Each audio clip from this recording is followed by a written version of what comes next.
Yeah, Cinder remix of Dark Souls 3 by Rotaka. Folks, you know what that song means. It's my fault we're late. Well, no, that's not really the specific meaning of the song, but I guess we'll accept it. It means we haven't changed the song yet. Really. Well, for however many years it's been now, but 4 or 5. Hey, answer credits. Round 114, Canadaland. Canadaland. I'm sure there's a story behind that. Yeah, we're leaving for Canada on Tuesday. What's in Canada besides, being America Junior and all that? Summer camp. Oh, yeah, fun. With furries and booze. Oh, but okay. There's worse camps to have. Yeah, that was my surprise reverse Uno birthday gift during Vlad's birthday party. I see. He showed up in his new fursuit partial with a giant green reverse Uno card and gave you a birthday gift on my birthday. Yeah, I was really confused. It was more confusion than surprise. But I guess it was surprise because I was confused. Did you at least recognize that it was a reverse card? Yes. Okay, good. Yeah, Okay, so Vlad has a history of surprising me with things because I said, hey, I like to be surprised with things. Okay. Like the day he proposed, 2 days before he moved away from Tennessee. And I got out of the helicopter and promptly... really only 2 days? 2 days. Huh. And I promptly almost walked into the tail rotor because I went right instead of left. Oops, don't do that. And I got confused because something was being thrust into my hand and he was on one knee and I was like... Yes, I think. Yeah, I'm really good at reactions, apparently. I'm also just a dumbass. But, yeah. Furry Summer Camp next week. We're leaving on Tuesday. We're not going to be back until, September 3rd, wow. I think. So, a week and a half? Well, no. The camp is, until Monday next week. But then I see. We leave camp on Monday. We're hanging out in Michigan for another week, so. I see. Okay. There is a family get-together over Labor Day weekend. And we're like, why drive home and then back? And then home again. That does make sense. So, for sure. Uh-huh. Well, cool. That sounds like fun. And you get to get out of America for a bit. That also sounds like fun. Thank fuck. No cell reception. Nice and out in the middle of Ontario wilderness. Even better, honestly. Yeah. Disconnect for a while. Yep. Even though we're apparently going to be using my phone for nav. So much about the no cell signal. But, hey. There's it's no cell free. signal up there. Yeah, it's fine. Don't worry about it. You'll find your way eventually, I'm sure. Well, good. That sounds like fun. So, round 114, Canadaland. Yes. Explained. Very good. Well, welcome everybody. I'm MrBond. I'm Tormod. And I'm Vlad. This is Insert Credits. This is a podcast where we ostensibly talk about video games. Sometimes more, sometimes less. It depends, really. But we do this in 3 major parts. First, we cover some news, what's happening around the world, release stuff, legal issues, yada, yada, yada, whatever. Then we listen to some cool tunes, some video game music, some remixes. Then we talk about what we've been playing since last time, then more tunes, and then at the end we do some design live on air with a prompt, but not anything prepared, not anything pre-done. We just kind of do the thing. I get to discover how their mobile layout works. Oh, I mean, I can also... No. Okay, no. My job. I get to push the button. Presumably that since it's a simple-ish site, it should work pretty well.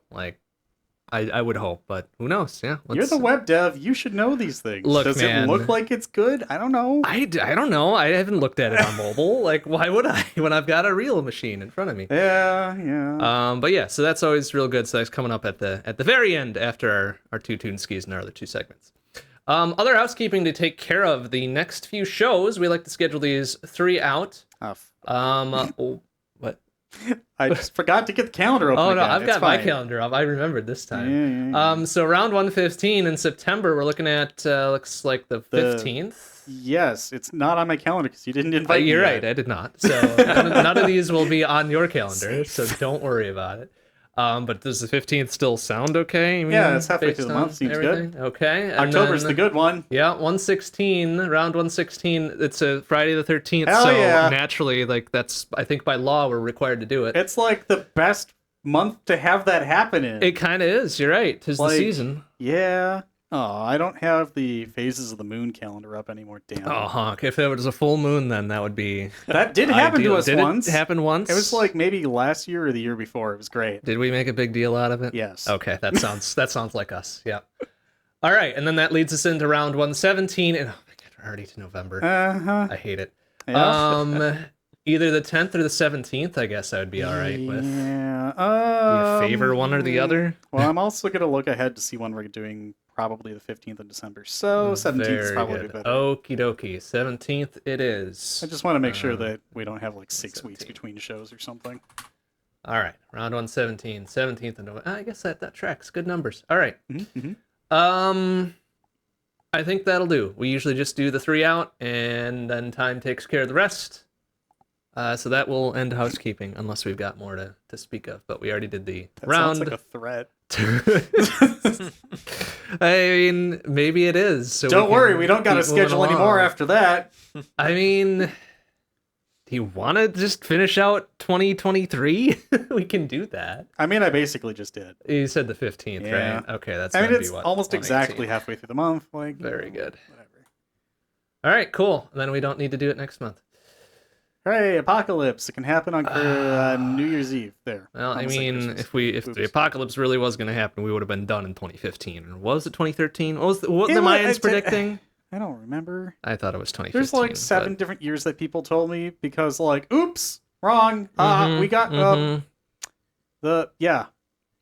Try again. right? Yeah. Well, I mean, the Mayans were typically considered good at predicting things, I thought, and That's true. they done fucked on that one. So whatever. Well, I mean, we did just kind of like go over and decide to cook ourselves alive now. So you know what, apocalyptic. we're working on it, I guess. Yeah. We're doing our best to make the apocalypse come true. Some of us are not.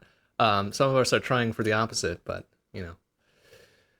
Anyways, that's the end of housekeeping. Let's talk about some news. Hopefully, some more exciting things than predicting the apocalypse. Nintendo's been doing some good stuff recently.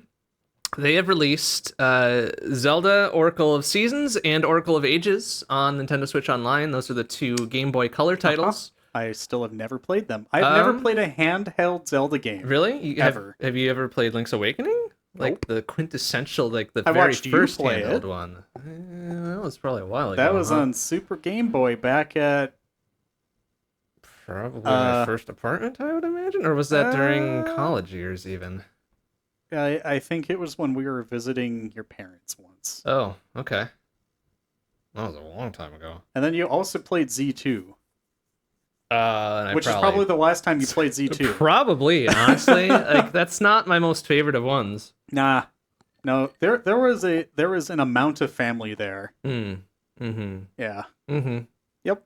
Okay, well, the good news is now if you wanted to play Oracle of Seasons or Oracle of Ages, I can do it's so available to you. on a screen that isn't 3 inches wide. Correct. Yeah, that's all right. Okay. Mhm. Yeah, so it was very much in the vein of Link's Awakening, very same style, same kind of output of it. So it's like it's pretty good. I would say it's probably closer to Link's Awakening DX than anything else since it's on Game Boy Color, but you know. I think it was at the time supposed to be aping the whole Pokemon Red and Blue type thing. They're pretty similar games. I don't know if there's any exchange between the two with the Game Boy Link cable or whatever. But they are very similar in terms of their mechanics, and they have sort of meshing storylines too. I never played them both all the way through myself. I played a little bit of one. I forget which one it was. I think it was Ages. It feels like the kind of thing that would have a combo rando. Yeah. Ooh, that would be interesting. Yeah. I don't know. Mm. There's something I want to mention about combo randos later. Remind me if I forget, because I didn't write it Okay. down.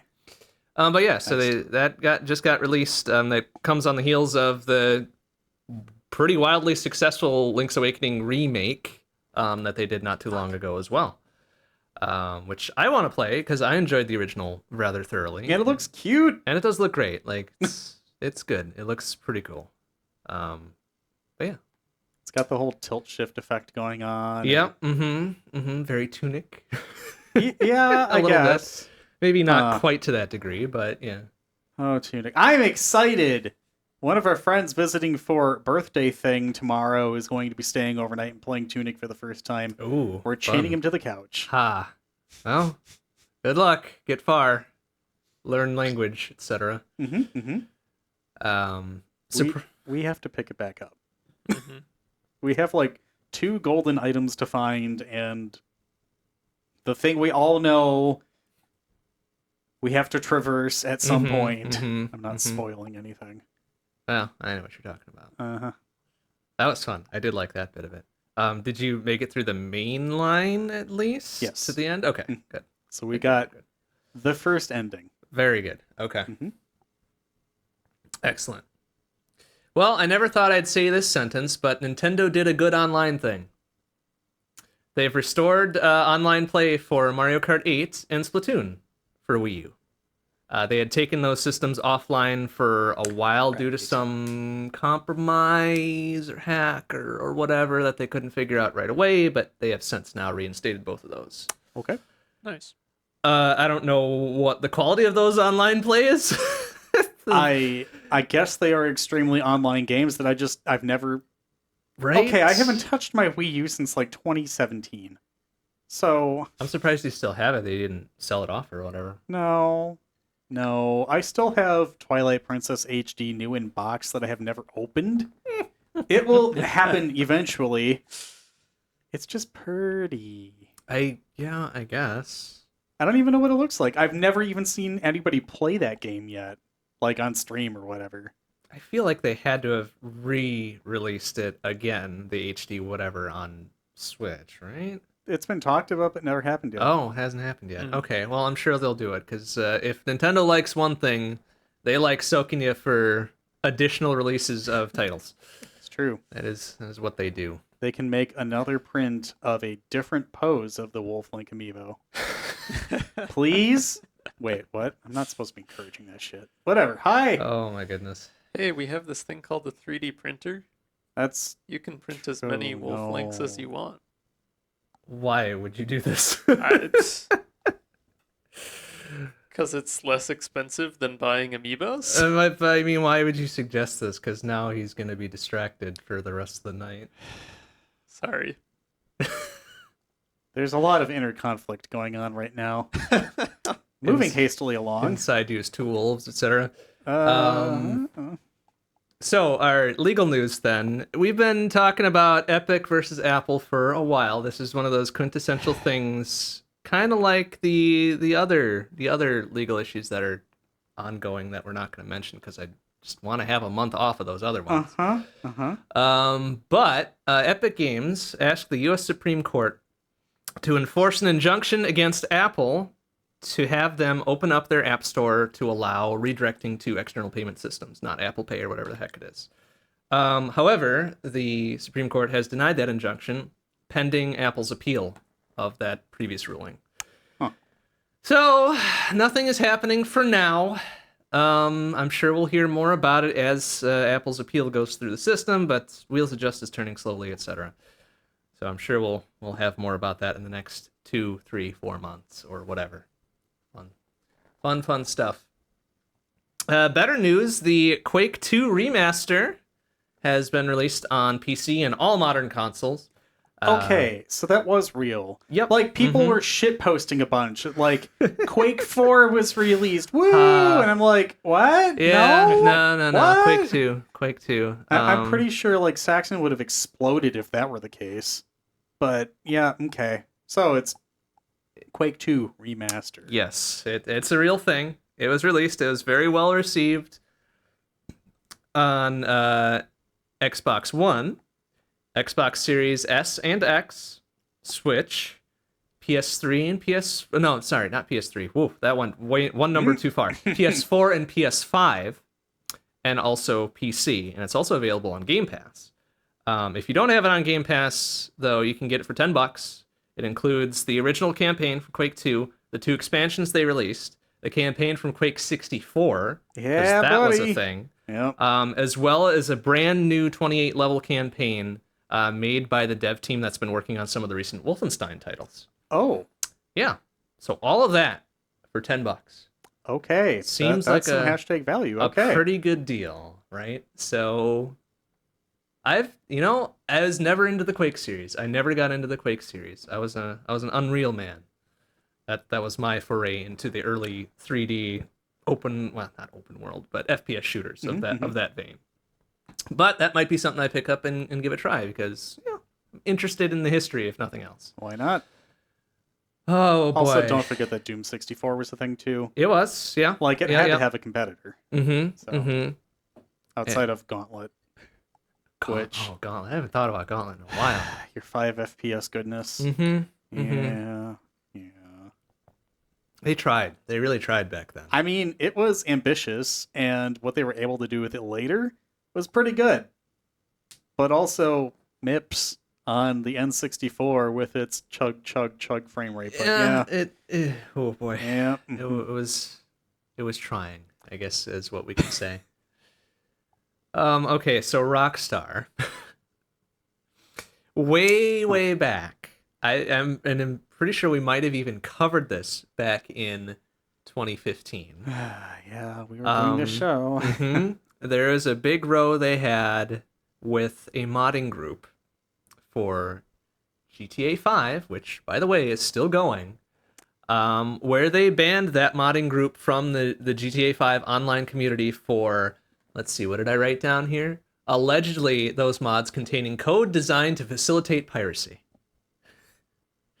All right, so I guess alt voice in case nobody's watching this visually, I'm making the jerk off motion. So that's bullshit, and we know it.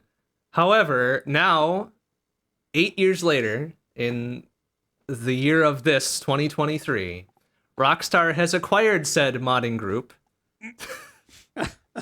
CFX.re. And they did some spiel about, oh yeah, we want to open up the modding community and get closer to our players or whatever. And it's like, really, do you really think people don't remember back that far? And that's, it's a legit concern. Honestly, people's memories are very short. But it just is very humorous at this point that 8 years on, this about face and like almost acting as if that earlier spat in 2015 never happened. So I guess good. I mean, it's great that they're embracing modding community more. Is it bad that I forgot Rockstar was a publisher? No. Okay. No. Because, No, it's not bad necessarily. They do still exist. And GTA 5 is still going strong, so congrats on the longevity, I guess. Considering that's been 8+ years, so I don't want another Skyrim. Fuck you, Todd Howard. Evergreen. Fuck you, Todd Howard. I was thinking of things that are also fifth in the series. Right? Yeah. No, that's fair. That's fair. Timeless. Yeah, that's it. Okay, sorry. Okay. I'm done. So back to the thing that I now remember, the combo rando that you had brought up before. Uh-huh. I just recently learned that there is a combo rando for Ocarina of Time and Majora's Mask. I vaguely remember hearing about that. Okay. I did not know such a thing existed, but thinking about it, that makes a lot of sense. I don't. Huh. Yeah. So Termina and Hyrule. Huh? I don't know how it works. I was just made aware of its existence and knowing how Zooter is one of the bigger randos to begin with. Yeah. Now you're slapping Majora's Mask into there. I really wonder which physics they went with. Is it because that different? Majora's Mask had some quality of life improvements. Link could jump, and the animations were much more fluid with rolling forward and getting onto platforms and stuff. So I'm wondering, now I'm really curious. Yeah, I don't know. It exists, so hey, if you want to spin one up and give it a try, I mean, by all means, give us a trip report, but... We can mute Tattle instead of Navi. Yeah. I mean, I would hope so. It seems like it'd be a very good quality of life for Majora's Mask. Oh boy. All right, that's the last of my news items with the addition of that combo rando bit. Cool. Huh. So, this Twitch thing, Mm-hmm. I kind of got back to it a little. I waited more than 2 years to play Final Fantasy VI Pixel Remaster, not watching anybody else play it, not looking at any reviews or any kind of trailers or gameplay or whatever. I didn't listen to the new soundtrack. I largely ignored it and pretended it didn't exist, and that turned the dagger in my heart every time. It's my favorite game of all time, I'll have you know. At least the Super Nintendo version. Finally got to playing that, which meant that I finally got to streaming, which also means that I finally got to getting my stream PC working. So, a lot of things happened. I talked about that last time with the foray into buying new parts and then being pleasantly, surprised that my old parts still worked. I don't understand that still. Whatever. They work. It's fine. I have a new machine. So I've been streaming Final Fantasy VI Pixel Remaster. Very, very fun. It seems like it's sticking pretty closely to the Woolsey script. So that's pretty cool. But I'll talk more about actual gameplay stuff later on. But it's just been fun. I have 5 pretty lengthy episodes in so far. I plan to do one more before going to Canadaland. And yeah, I'm in the world of Ruin. It's been a good time. Voice acting's great. People are complimenting my voice acting, which is fucked up. But yep, that's time. I also managed to figure out how compressors are supposed to work with specifically spoken voice. Mm-hmm. And shockingly, it sounds better. So, quality of life upgrade for everybody else. But yep, been streaming. That's a big piece of news for me, considering I last did Final Fantasy V Pixel Remaster in January of 22. Or was it 21? I think it was 22. It would have been 20. And that was after a fair bit of time not streaming too. So, yep, good times. Yep, exactly. I opened up my dashboard and I was like, why the fuck do I still have subs? 3? I mean, impressive loyalty, I will say that. I guess either that or we're just continuing to waste Bezos's money with free subs. I don't care either way. Whatever. It's Yeah, like he's gonna notice. well, you know, whatever. Whatever, fine. I don't care. It's been fun. Yep. Has it lived up to your expectations thus far? So I advertised ahead of time saying, hey, this is happening. I'm going to be doing singing. I'm going to be doing voice acting. I'll probably cry a few times. Yeah, it took like 2 minutes. Like the opening FMV, they took away the text. Oh. Which is interesting because it was like the credits going into the game. That was okay, but what they did with it was just like, like it actually kind of set the tone much better. Instead of it just being this thing that's in the background while you're reading names, it's like, hey, we're approaching Narsh. This cataclysmic bullshit's happening. Here's some foreshadowing. I see. And Okay. Yep, there's the first one. Yep. Soundtrack, fantastic. There's only like one song that I think the trumpets are kind of annoying in, but the rest of the soundtrack has been phenomenal. Now that I am not spoiled anymore, and I doubt anybody else is after 2 years and probably having played the game before, if you care. The opera. I failed the opera the first time, just like I did as a kid. So my excuse for that was, in the Super Nintendo version, you had to dance with Draco. You had to, like, follow him around on the stage. And it was slightly different this time, where you needed to basically do a QTE, sort of. But it didn't really, like, it wasn't super obvious that I was supposed to push it as soon as it came on screen. because it was just kind of pulsing, and I was like, okay, I'm gonna let him finish dancing, and then I'm gonna push. No, I was like 2 seconds too late to throw the flowers off the balcony and continue the thing. There were far fewer prompts this time too. So like, Interesting. you had to input lyrics for 3 prompts, I think, and then follow Draco along in the original. No, this time it was once you're done with the lyrics, you step out there, you push A, you dance with Draco, you go up the stairs, you throw the flowers, it continues on its own. So that was a thing.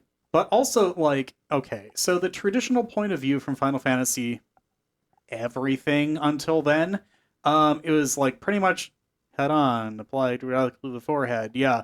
No, so they get to the scene and it just goes, hurt. And suddenly we're at a 45-degree angle looking at things with some depth. And I was like, yeah, it was a time. Yep, sure was. Yeah. That's probably episode 3. Maybe 2. I don't know. The first 2 were very, very long. But everything in the game so far has been pretty magical. The last time I really played it was probably when we had the apartment over in West Madison. Because I remember cackling when I was doing the sketch glitch and actually managing to exit the battle. Because I was roaming Triangle Island as the Figaro Castle going into the ground sprite. And it just got progressively more fucked up, and I was just having a time. Yep. It was reminiscent of old Game Genie times, and that's kind of why I got into tech. Woo! So, unfortunately, that glitch doesn't exist anymore. That's really unfortunate. I really want to go back to my cartridge, my V1.0 cartridge, and abuse it some. It probably has the save still on Triangle Island because I was last fucking around doing that. But everything in the game so far has been fantastic. Auto battle has made things so much nicer. Just like, I don't know. I decided to... Fine, I guess I'm talking about the game I played. I decided to actually look at the espers this time and see what kind of level up bonuses they give you, because it tells you in the original game. What's nice about this version of the game is that when you level, it also says you got this bonus because you have this esper equipped. So it was very front and center, and I was at a point where I was preparing to go to the floating continent, and a lot of the game before that was split into chunks where you had very specific party members you had to be with. And then, well, some of your party is like at level 30 and others are at 14. And I was like, gee, I actually want to use Gao this time instead of just letting him rot in the airship for the rest of his life.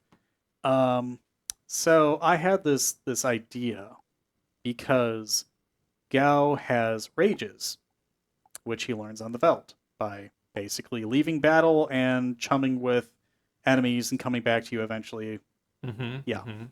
So he comes with Stray Cat, which is, weirdly enough, the best physical rage he can use because it uses Cat Scratch, which is very, very OP. Okay, that's a physical attack. So I had the idea of, what if I give him 2 relics that boost his attack by, I think it was like 10, and then it doubled it after that. It was the Gigas Glove and the Hero Ring or something like that. And that was cool. So this massively underleveled, very definitely not having enough HP to survive a fight if he gets hit, Gao was just kind of chumming with 3 party members that definitely could. And I had an Esper equipped that gave +2 strength every level. Okay. So you could probably see where that's going. By the time I was done running around the Esper Cave for an hour before deciding to go to the floating continent, Gao's strength was double that of Sabin's, who is supposed to be the monk. And there were some times where I actually hit max damage with crits. So I was like, wow, this is neat. I'm taking you to the floating continent. And by the time he was done with that, I actually I put effort into a social media post for once. I took clips, I uploaded them to Discord so I can link them on co-host and whatnot. And the one at the very end of the floating continent, which I'm not going to spoil for people because there is a thing you can choose to do there. This is right before that thing. There is a like evil demon fairy thing that you're supposed to kill called Narapa. Okay. Okay. And that enemy's thing is that it has a priority move at the beginning of the encounter where it casts doom on all 4 of your party members. And I left auto battle turned on, so it was ticking down really fast. And our party finally got an opportunity to attack. Gal just bap 9999 battles over, and I'm like, thanks, Gal. Yeah. So, yep, it's been a time. Very enjoyable. I think the reorchestrated soundtrack is really good. It's kind of obvious which tracks they had live recordings for versus tracks that they used samples for. The brass is really obvious when all of the hits sound the same. Thank you, trumpets. That's I don't remember which song, but that was the reason. The experience by and large so far has just been so nice. It's really interesting seeing it in widescreen. That's a thing. So 16:9 Final Fantasy, ever since I guess PR1, has been unique. I managed to find a font replacement that instead of the Mystic Quest font that I had been using for 1 through 5 was actually the FF6 font. So I was playing FF6 with the FF6 font from SNES. That was so much nicer than like whatever like Arial Hyper Narrow or whatever the fuck it was that they were using before. It's amusing because sometimes there isn't enough space in the dialogue windows, so they just like cut things off. So it makes fun words occasionally. Yeah.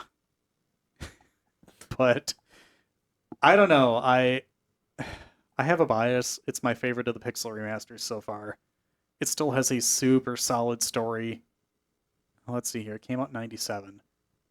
So that's 26 years later. Yeah. Still super solid. There were people around that talked to me after the stream where they had anticipated the game ending on the floating continent. Okay. And they were like, why isn't it ending? Why didn't it end? Oh god, the world died. What the fuck? And I was like, oh yeah, that's the first time they pulled that in a Final Fantasy game, actually. So, yep. The big bad did a big bad, and now the world is in shambles and completely torn apart. Yeah. Final Fantasy VI was the first of the, like, edgy Final Fantasy games, I'll say. Because Nintendo had just kind of sort of relaxed some of their like hypersensorism, even though they definitely put clothes over titties and stuff in the American version and not in the Japanese version. But like there are themes of residual guilt from somebody dying and you not being able to save them. There is heavily implied suicide. There's all sorts of things that are going on in that game. And for the late 90s, that was a thing. So they chose to take advantage of being able to have more serious topics. They did it in a tasteful way. So that was new for that game. And people watching don't really kind of expect that yet. Like, the first time we had something in an RPG that kind of touched on, like, this is something you might want to put a trigger warning out for was Octopath Traveler with Primrose's first chapter. So, yeah, didn't know that going into it.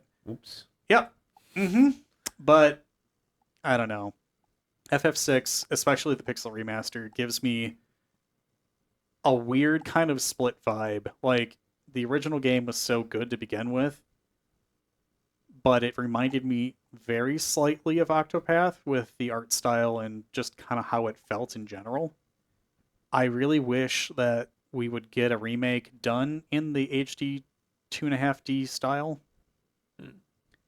with like all of the UI elements of Octopath Traveler, because while it's really cool to have the rounded blue dialogue boxes for everything still, kind of takes away from it a little, especially if you do go into like high resolution pixel art as you do with Octopath Traveler style. So people have made their own fan things in the Octopath style of like one or two of the cities in the game where they have some story stuff going on with action script and whatnot, and it looks really cool and it makes me want.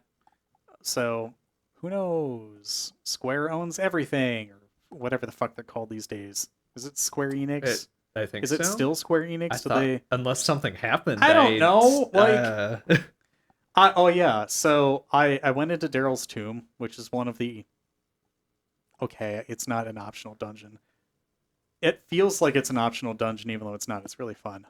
So that's in the World of Ruin, and they still have the puzzle in there with the tombs that you have to read off and put them in the correct order. Okay. So they give you 4 tombs with 4 characters, and they're all reversed, and you have to like sort this out yourself. But the phrase itself that you need to put in to solve the puzzle is backwards, of course, and it's "the world is square," which is like a triple entendre. So yeah, it's not entendre, but it's just okay. The world map is literally square. It's made by Square, and there was another one that I came up with at one point that I forget. But I don't know. I thought it was funny that was still in there because they're not Square anymore. But keeping up to the original, it's good. That's good. But I don't know. There's just so much I can say about it that's been super impressive. Some people really didn't like the game with auto battle. They thought it kind of cheapened the experience. But like FF6 doesn't really have a whole lot of grindy sections unless you're trying to get like rare equipment drops or something like that. Like you can get golden shields and golden armor fairly early in the game. But like, sure, that's your prerogative if you want to do that. But it's nice to be able to go through places like Mount Colts, which I hate, and have the battles take a third of the time. So it's just, I don't know, it feels like a pretty big quality of life increase to me. But FF6, Episode 6, should be airing Sunday for CDT, because I keep conflating the two. I keep thinking it's CST right now, and it's not. Yeah. So for CDT, Sunday afternoon, we do the thing again. But let's go into something else that I really want suddenly, now that I've watched more people talk about it and hear more stories from everybody just completely losing their shit. Before I get into that, Humble Bundle right now has a bunch of really interesting classic PC RPGs. Neverwinter Nights, Baldur's Gate 1 and 2 with all of the expansions and stuff. Very timely. Yeah, so I paid the $11.72 or whatever the hell it was to get all the content. I haven't done anything with it yet because I just did that like 4 days ago. I would really like to see Baldur's Gate 3. There's just so much talk about it, and it's not just the ability to choose your genitals and stuff, which is apparently a thing. I thought people were joking, and then they showed me, and I was like, oh, okay. That's all right. Really realistic, actually. Cool. But I mean, just so many of the interesting things that I keep seeing in like clickbait articles like, did you know you could do this kind of thing? You can romance what the hell? What Kraken? Yeah. The thing that Cthulhu is. Yeah. But there was like another word that started with an I, but whatever. Nice. I'm sure. And then being like, okay, Twitch censoring. Let's not. I mean, technology has advanced so much. Yeah. One of the first patches was to prevent dicks from clipping outside of the clothing. Oh. Why would you patch that out? I don't understand. Which I thought itself was a joke. And then I realized it was actually in the patch notes. Yeah. And I was like, oh, okay. So this really is real. Got it. So, no, there's just a bunch of fun things. But I mean, Incredible. I keep hearing about like builds that the devs want to try, but they haven't had time for. Like starting with the like super evil character and trying to force him to play good, Mm. and just watching the character progression over the story. But they're saying don't start with that because that makes everything really weird. So like experience the way that it's supposed to be 1st. Right. But I don't know, like it's just exciting to see that kind of stuff because oftentimes you're just kind of railroaded into your character is like this, and you can make incremental decisions about wanting to kill the townspeople or whatever the case. But I mean, like, this sounds like you can actually start with a fairly strong alignment and you have to play within it or fight against it real hard. But if you start with chaotic evil, it makes you make chaotic evil decisions, but some of those choices you can make are less chaotic evil than others. And it kind of influences the gameplay that way. So I find that to be really, really fascinating. So I'd like that game at some point. Among all of the other things going on, they have no paid DLC. You can play it offline. Whoa. Their online play logged 800,000 people when they like planned for 200, and it worked. It just, there's a lot of good things going on here. Like, you don't have to pay. You can play it offline. I'm going to repeat those things. I think that's fantastic. You don't get that with games these days. It's kind of sad that that's a big thing now, isn't it? Yep. Oh. And yeah, of course, being able to romance lots of things. Including a bear, apparently? That's the one that's been doing the rounds as a meme, yeah. Yeah, I just learned about that one earlier today. Well, so like it's a druid that can become a bear, so like you've got your excuse there, but okay. Okay. Very Gotcha. good. Okay. So they had some fun. Let's say that. I haven't played a game that's just been kind of like deliberately off the path in a while. There's a lot of stuff like even Octopath, pun.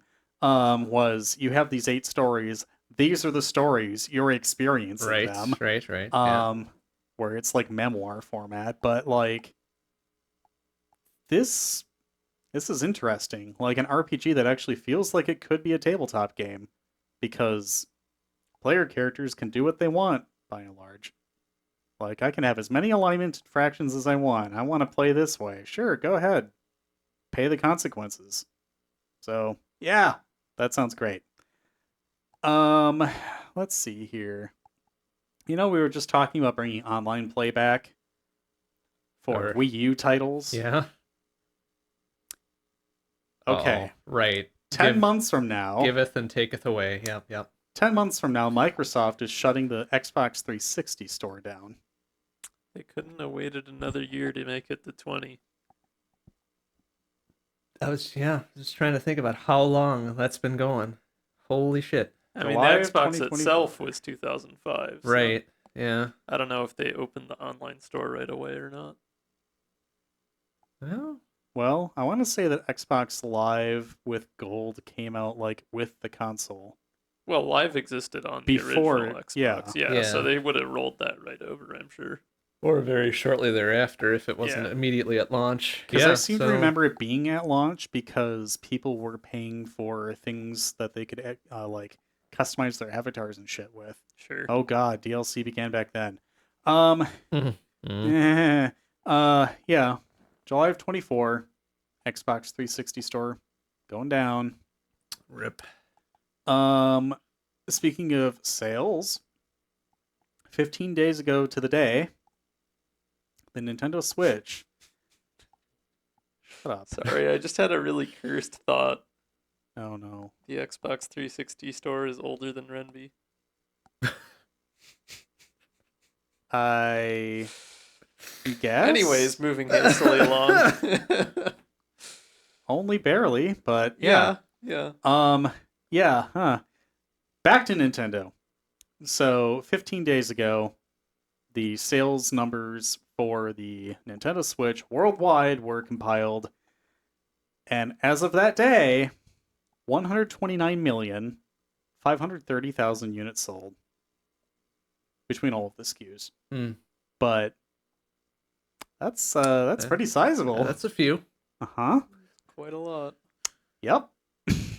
So, props. It continues to be really, really popular.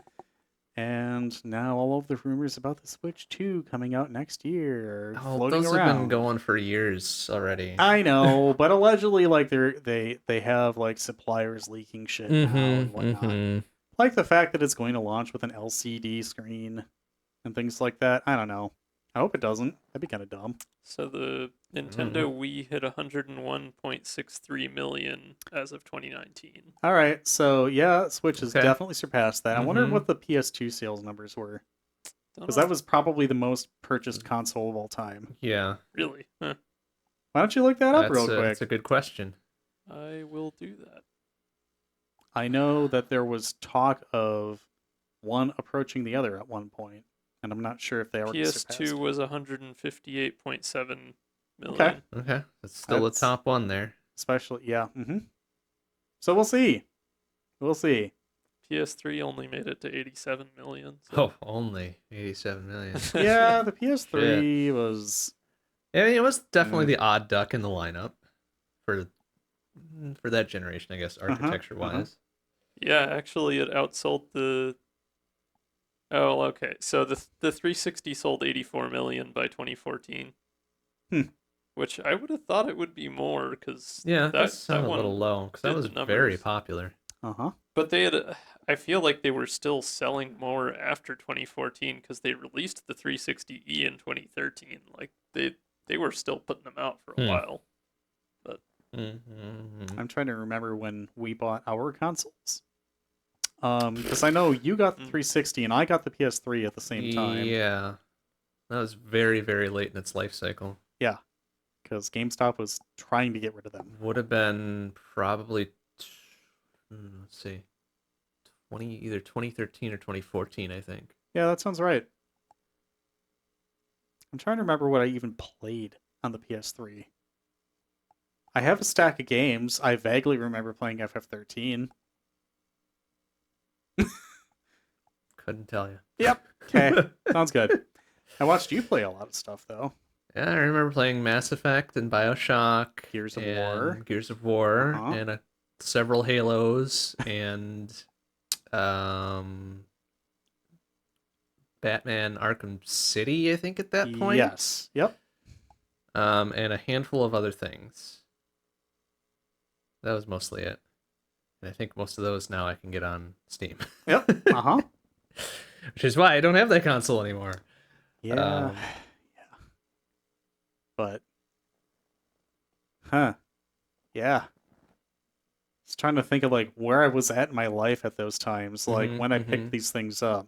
Like I got my Switch on launch day. I was in a store with many other people with my DS, and we were doing wireless play of Mario Kart DS with 7 other people, and I kept winning even though I never played the game. Thank you all that Mario Kart Wii practice. Mario Kart's Mario Kart. Yep. So, yeah, like I think that's the only console I got on launch ever. Yeah. You didn't get the Wii at launch? Or is that too early? No, that was them completely being sold out forever. Oh, yeah. And then I eventually got the job at Circuit City, and I was able to like hide one in like camera bags or something. Like nobody wanted to look there, and I was like, yes, it's mine. Yep. So, yep, I remember getting screamed at for buying that. But whatever, I still have it. Still works. Still soft modded. Still have a hard drive of games that I haven't plugged in years, but they're there. But I look forward to whatever's coming out next from Nintendo. I keep hearing things like from developers saying, "Oh yeah, oops, I'm not supposed to say this, but it's on par with current gen and stuff." Whatever. Fine. I want to see it. I want to see what can happen. Can you make my Totkas run better? Not that it's honestly all that bad considering the hardware, but Right. you know. But, smooth 60 would be great. Uh-huh. Sure would. But the last thing I wanted to talk about, Linus. Not the one I'm thinking of, I'm sure. No, not Torvalds. Okay, no. Nope. What is his name? Linus Sebastian? Yeah. Okay. Of Linus Tech Tips. Yeah, there's been a bit of a thing between him and Steve from Gamers Nexus, who called him out for a lot of things, but rushing through reviews to make more content, inaccurate representations of hardware, Oh, goody. testing improperly, and apparently he auctioned off a prototype of something Oh. instead of returning it to the company that gave it to him. Oops. So he ended up getting this, I can't quite remember. It's like a cooling or Cooling water block for a or GPU. something. Yeah, but it was meant for a 3090, and he installed it on a 4090, and he asked them like, "Hey, would this work?" And they responded, "Probably, but we have no idea." And then got real upset when it didn't work, and yeah, and it was just this thing, and since then he's gotten a lot of shit and ended up like stopping production for a while, and now people are coming out with allegations of abuse in the workplace, and yeah. Hey. Yep, that's turning into a thing. So apparently his response video, which I'm trying not to relate as a Twitter apology video because yeah. He was peddling something new. Oh, good. From his store. Great. So what a good time to do that. Yeah. So yeah, I don't know as many details as I probably should for this, but I know the personalities between those two, and from everything I've read about the business being like, what the fuck, dude? Pay us back and stuff. Oh god. Sigh. Yep. I have been more involved in reading technology reviews and news lately because I was largely ignorant to Zen 3 until I needed to purchase one. And then I started getting into all of the other, like, oh, hey, there's actually a lot of interesting things going on. And then that drops like 3 weeks after I start watching stuff. So, yep, good job. So, Linus, you butthole.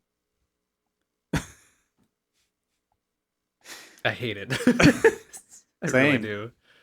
But pretty sure that's about... Oh, yeah, it's my birthday on Wednesday. Happy birthday! A little bit early. A little bit early. We won't be in the country, so... talk about it Double now. happy birthday. Yeah! We have the Canadians, what for, eh? Hey! Because I know there's at least one watching.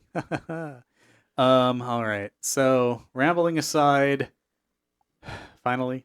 Are we Toonskis ready Part for 1? Toonskis? Yes, let's listen to some Toonskis. All right, we're starting the night with The Oscar Goes to Laguna Loire by Blue Lighter from Final Fantasy VIII, going into Save Your Valediction by Roth Harpsiboard, Dawnaria, and Sable Providence from Final Fantasy IX, and then finally, Together Again by Just Coffee from Animal Crossing New Horizons.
Though this may be our final fateful night, against endless hordes of relentless mist-born evil blight, I know I'll live somehow, and I'll uphold my vow with you now. At my back, my ally, under wings in the sky, I know how. All this decay, but we must stay into the fray. We'll be okay, see another day. But as fire pours forth from the black dragon's maw, have we seen crimson red eye up in the sky? Is this now why people must die? Not but you and I. No regrets from this threat, I will never forget how I feel. I always knew that when it's true I'd obey. My heart craves you, but I never knew how to say that I will always be your one and only rose of rain.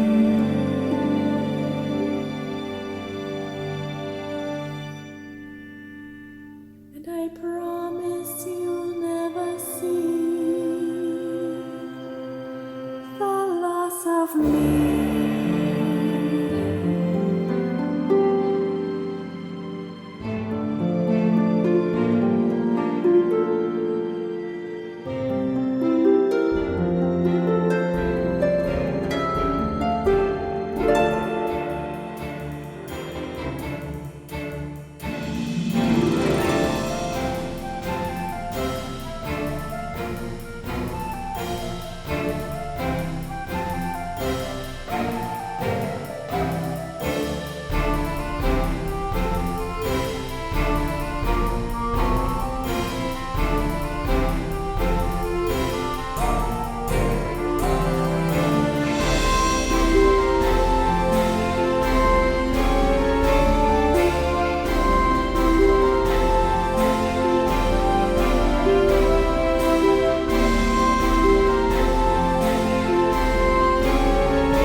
Nice, happy C# chord at the end. If you say so. It just sounded nice. That's all I got out of it, really. It's I like imagined Isabel like having a freeze frame going, yeah. So Oh, Isabel, good doggo. Yep. Good doggo. yep. All right, so what we've been playing. I know you talked at length about pretty much Final Fantasy VI Pixel Remaster. Yep, my section's done. How about you? Is there anything more you want to expand upon with it? Trying to think of stuff that I didn't already mention. I mean, clearly you still have more of it to play, so I imagine that you'll have probably more to say about it next time, too. So my intention is to play the game, getting every character I can, doing every optional dungeon because you have to get characters. Excuse me. I'm playing it more intentionally. Like, I know what the strategies are, and I'm actually playing smartly, unlike Child Me, who is like, what is Ant Dot? Right. Uh-huh. Yeah. Child Me, who would use the Game Shark to go buy 99 pearl rods and just use pearl rods in battle constantly, which is holy. Ah, okay. Yeah. I figured that one out after a while. I was like, wow, that animation looks really... Oh, it's holy. There is still an item in the game called Super Ball, which does a random high amount of damage. It's 10 grand a piece. Oh. It's a consumable. But I remember Pearl Rods and Super Balls just having a time. I don't know. And then just having, like, the dumbest possible strats and somehow beating the game after beating my head into it. I'm much better at RPGs these days. I mean, enough levels will get you through. Yeah. Usually. Like, it isn't even power leveling. It's like, hey, these characters have attacks or AoE attacks that are this type, and because they're magic attack, I should give them relics that boost their magic attack, and oh look, things die, and yeah. Etc. Yeah. Yep. So being smart. That's been the thing. So there are, let me see here. 1, 2, 3, technically 4, 5, 6. There's at least 6 more characters to find. Because when you get to the World of Ruin, spoilers, everybody is spread out, and you start on an island with Sid, and have to nurse him back to health, or don't. You get the cutscene where Celeste... Yeah, anyway, yeah, so you need to do some story-related stuff where you have to get Sabin because it's the first city you can get to, and you have to go into the burning house, or not burning house, whatever, I don't know. The house that's about to fall down, and save the kid while it's filled with enemies. And then you take a ferry to get to another area in the game you couldn't get to, and you find Setzer, who has formerly had the airship, and no longer has it because it got demolished in all of the shit that happened. And then you learned that he had a girlfriend at one point that he would race with her airship, but she died after not coming back one night, and her airship is at her tomb, which is Daryl's tomb. And like there's a certain amount of like you need to at the very bare minimum have the airship to do things in the World of Ruin. But after that, it's pretty much optional. Like getting Gao from the Veldt, not required. There's just a bunch of stuff. So I'm doing a lot of optional content coming up next. At this point, I could just go to Kafka's Tower and try to beat the game. But that's a bad idea. Because that dungeon makes you split into 3 parties. And with not very many characters you found. Yeah, okay. Yeah. So it can be a time. And also my characters are like level 40 at best right now. Which, they do a lot of damage, but they also die. So... Even with your newfound playing smartly, still a challenge. Oh, yeah. At that point. like, I considered, like, I've been using some speedrun strats, sort of, like putting double earrings on the magic attackers okay. and things like that. Trying to think of other things. There's not a whole lot that I can really translate from the SNES release into this in terms of speedrun strats because there's enough that's different and glitches that don't exist Right, and yeah. stuff. Yeah, So I don't know. I'm trying to think what else. Like, I'm basically to keep going, and what are the other characters that I need to get? I need to find Strago and Realm at Ebit Rock, which getting them will probably heal Shadow, who is staying in Tomasa. I need to get Locke from the Phoenix Cave. I'm missing people. I said 6. Those are only 3. Okay, technically 4. Go-Go, which you would remember from right. FF5. Yeah, the clown Uh-huh. thing. Yeah. Yeah. Go-Go returns Okay. in the In Pog form. Sorry. Proceed. in the belly of a beast that you need to know how to find him because it's just a normal encounter. Except the enemy uses Engulf, which normally if you get sneezed or engulfed with all 4 characters, the battle ends or you die. Depending. If you get sneezed out, it just ends. So you need it engulfed 4 times, and suddenly, oh, it's actually a dungeon! And then you find Go-Go at the end. There's one other I'm forgetting. Who is it? Oh, Cayenne. Which I'd always been pronouncing his name as Cyan, like the color. Yeah, that's what I've had done too. Yeah, apparently it's Cayenne. It's cayenne, like the pepper. Interesting. Yep. So, and his skill is not Sword Tech, it's Bushido. So, yeah. Okay. So we could have done a little better with the American translation. A little bit, but Well, it's fine. yeah. I'm like, I'm saying his name properly now instead of like catching myself, so there's that. I'm training myself. I know there's more characters that I'm forgetting though. I have Celeste and Terra and Edgar and Sabin and Mog and Gao and Setzer. I don't remember who else. There's a fuck ton of characters in this game.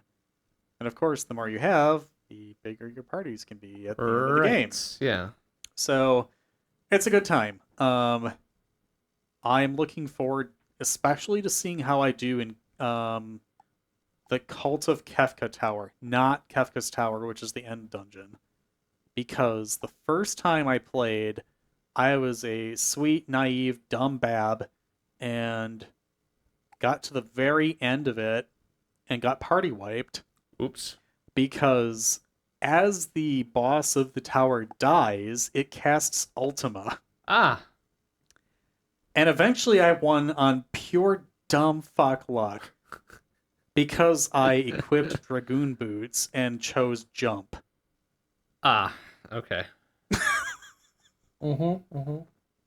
So there's nothing quite like the like boss sizzling into nothingness and the Yahwatashi wak, yeah, that whole bit playing in the background, and there's nobody on your side because he's still in the air waiting to land. It was Locke, by the way. Yeah. I also went into this playthrough with the knowledge that specifically the enemy called Dragon, which is a very generic name, Right. only found on the floating continent. The rare steal from them is Genji gloves. Ah, that's the double attack bits, right? Mhm. Okay. So I have 3 Genji gloves.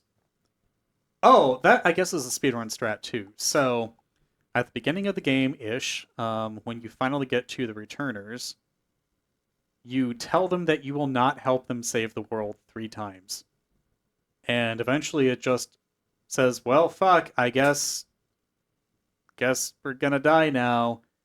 and the normal cutscene that would play after that sort of plays, and there's a wounded soldier saying, "Oh no, the Empire is attacked, blank blank, whatever," and a NPC runs up to you saying, "I know you don't want to do this. I'm really sorry, but have something to protect you." And it ends up being a pair of Genji gloves. Oh, there you go. So that is the earliest you can get those, and of course you'll use that. So definitely did that. And then I'm trying to remember where the second pair comes from. I think you just find it in a chest somewhere. And then the third, of course, I stole from the Dagron, but like I didn't really feel like sticking around and farming those because I don't really use them, which is weird. I mean, you only have, what, 2 slots that you can equip these relics to, right? Yeah, per character. But I mean, like, I'm like hyper optimizing everybody now. So Sabin with his like blitz attacks, most of them are elemental, which means they're magic. So he's always going to have 2 earrings equipped. Right, yeah. And I don't know, like all the physical attackers are going to have Gigas gloves and whatnot. Just like it's not optimal to have them wearing the Genji glove. So, which is really weird because it was like, oh, I got to get 8 or 12 or however many pairs of them to have everybody got one or get one rather. And no, that's just not how it works these days. So I'm just going around, sometimes going through boss battles on auto battle because it's like, I want to see what happens. And I, of course, have some party wipes doing that, but I'm just more amused these days at seeing the things that win. So I don't mind getting game overs because every time you have a screen transition, it has an autosave. Oh. Which is... So you don't lose hardly anything at all. There's nothing at risk, really. Not really. Interesting. So I could just fuck around. I wanted to see, for instance, what would happen if I turned auto battle on with Setzer having the slot command queued. Oh, interesting. And the very first time I did that, it rolled Joker Doom and killed my entire party. I was like, all right, I'm done with that now. So, yeah, that was a time. But the game is great. Like, everything about it is just like, it's serious. I don't know, it takes itself more seriously than previous titles, I think. It's not super high fantasy, but like, it has its fucked up moments. Like, the old man who's actually Gao's dad and stuff, and the senile old man, specifically, who may be faking it, etc. I see. So, like, there are definitely some moments where you don't expect comedy, and it happens, and you're like, what the fuck? This is amazing. So, yeah, it's good. The writing is certainly much more adult-oriented, just in terms of, like, how serious it is, and serious topics, and some of the humor is actually a little more cerebral, and things like that. But, I don't know, it still has continued to be my favorite game of all time. It certainly makes it fun. Yeah, no, I look forward to eventually learning what kind of speed tech there is in this version, and maybe trying some really awful speed runs of it, like having the notepad document open and just fucking around and be like, okay, this is an encounter tile, this one isn't, this one's safe, step counting for dummies. I don't think I'll ever get that far, but like, I ended up doing one speed run ever of Octopath Traveler with Tressa's story, and that's while we were at SGDQ. And I got a time that I couldn't submit to the leaderboard because I didn't record it. Oh. Because I was on my laptop. But like, I did it.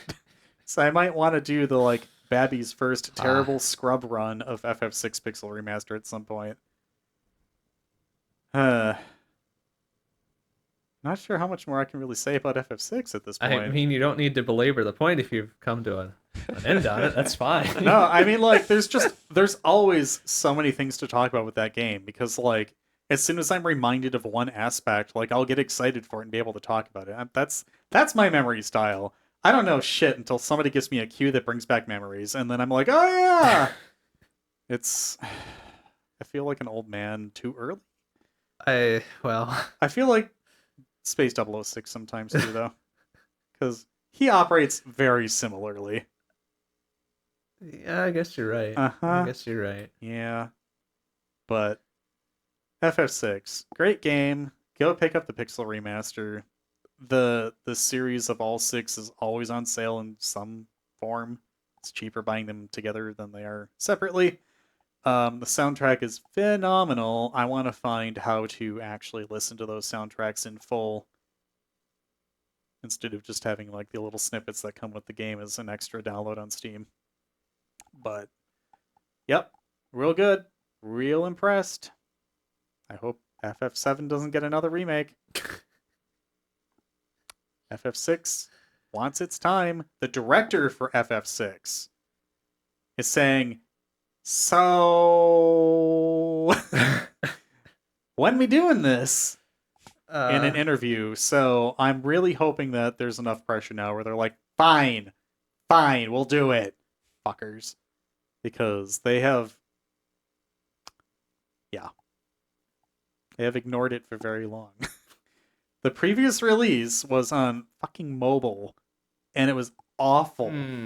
All of the mobile releases, like on iOS and everything, are just so bad. They're not good. But before that, it was GBA. Not even DS? No? It's GBA, huh? Yeah, only 3 and 4 got on DS. Wild. Yeah. Huh. So it was FF1 and 2 1 and together 2. because that was Dawn of Souls. Yeah. And I then remember 3 those. Advance was a thing. I remember 3 Advance. Yeah. Oh, yeah. No, I do. Okay. Yep.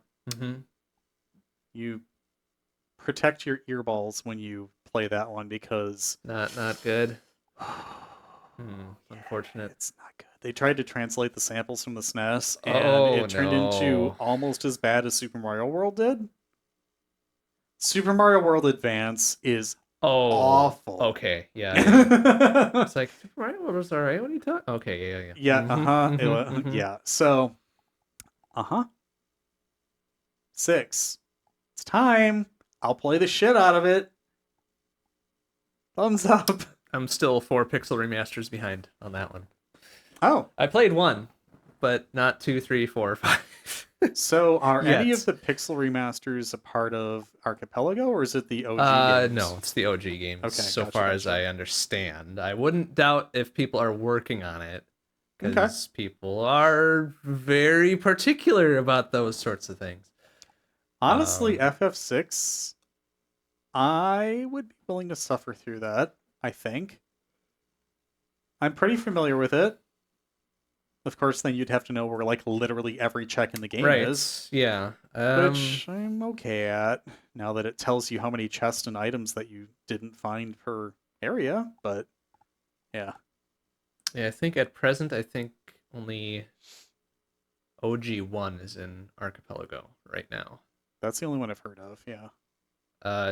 I'm sure there's at least a couple others that are being actively developed, but nothing that I've seen. I mean, I only look at the stable releases That's fair. of it, because it's like, if it's not stable by the time we do one of the big ones or whatever, like, I don't want to dick around with it. No, right? that's fine.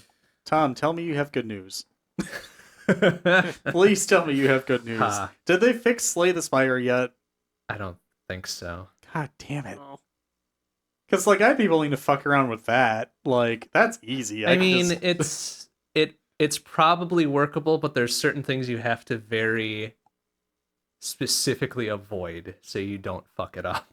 Yeah, I hear that if you do something wrong when you beat the heart, or is it Act 3, that the game just I don't doesn't know. progress. There's something where it doesn't report certain things, or it doesn't say you did a thing that's important for it to progress or whatever. So It's fine. I don't know. It's fine. There's like 40 other things you can play. I could play Minesweeper. No, I want to play freaking Slay the Spire, You could jerk. play Minesweeper.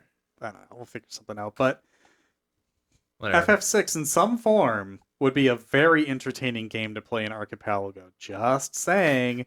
Tom wants me to play Time Spinner. I could play Time continue to Spinner. forget about that game. Or you could play Z1R or LTTP, of course. I mean, C1 combat is so bad. I mean, you I'm know. so bad at it. Let's be Okay, real. There you go. Oh God, fucking. What are those called? It's not Armos, are they? Dark nuts. Dark nuts. God, fuck those dark nuts. I hate them. I mean, they read your D-pad inputs, so of course I you would hate them. know. Yes, they cheat. I'm just not good. Okay. Ha. Well, anyways, FF6 Pixel Remaster. Thumbs Thumbs up. up. Approved. Very good. Very good. All right. Well, I remember talking at length, at least for 2 shows, about Darkest Dungeon 2. I am done with that game for now. In what respect? I managed to get to the point that I was satisfied with getting to. Okay, it wasn't the rage quit from the game for a while. Or No.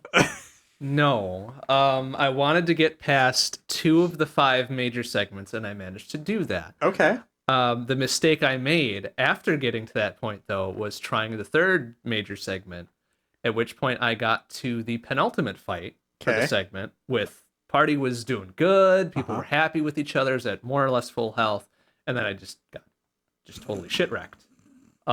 Due to what I'm going to term the bad end of XCOM RNG. Okay.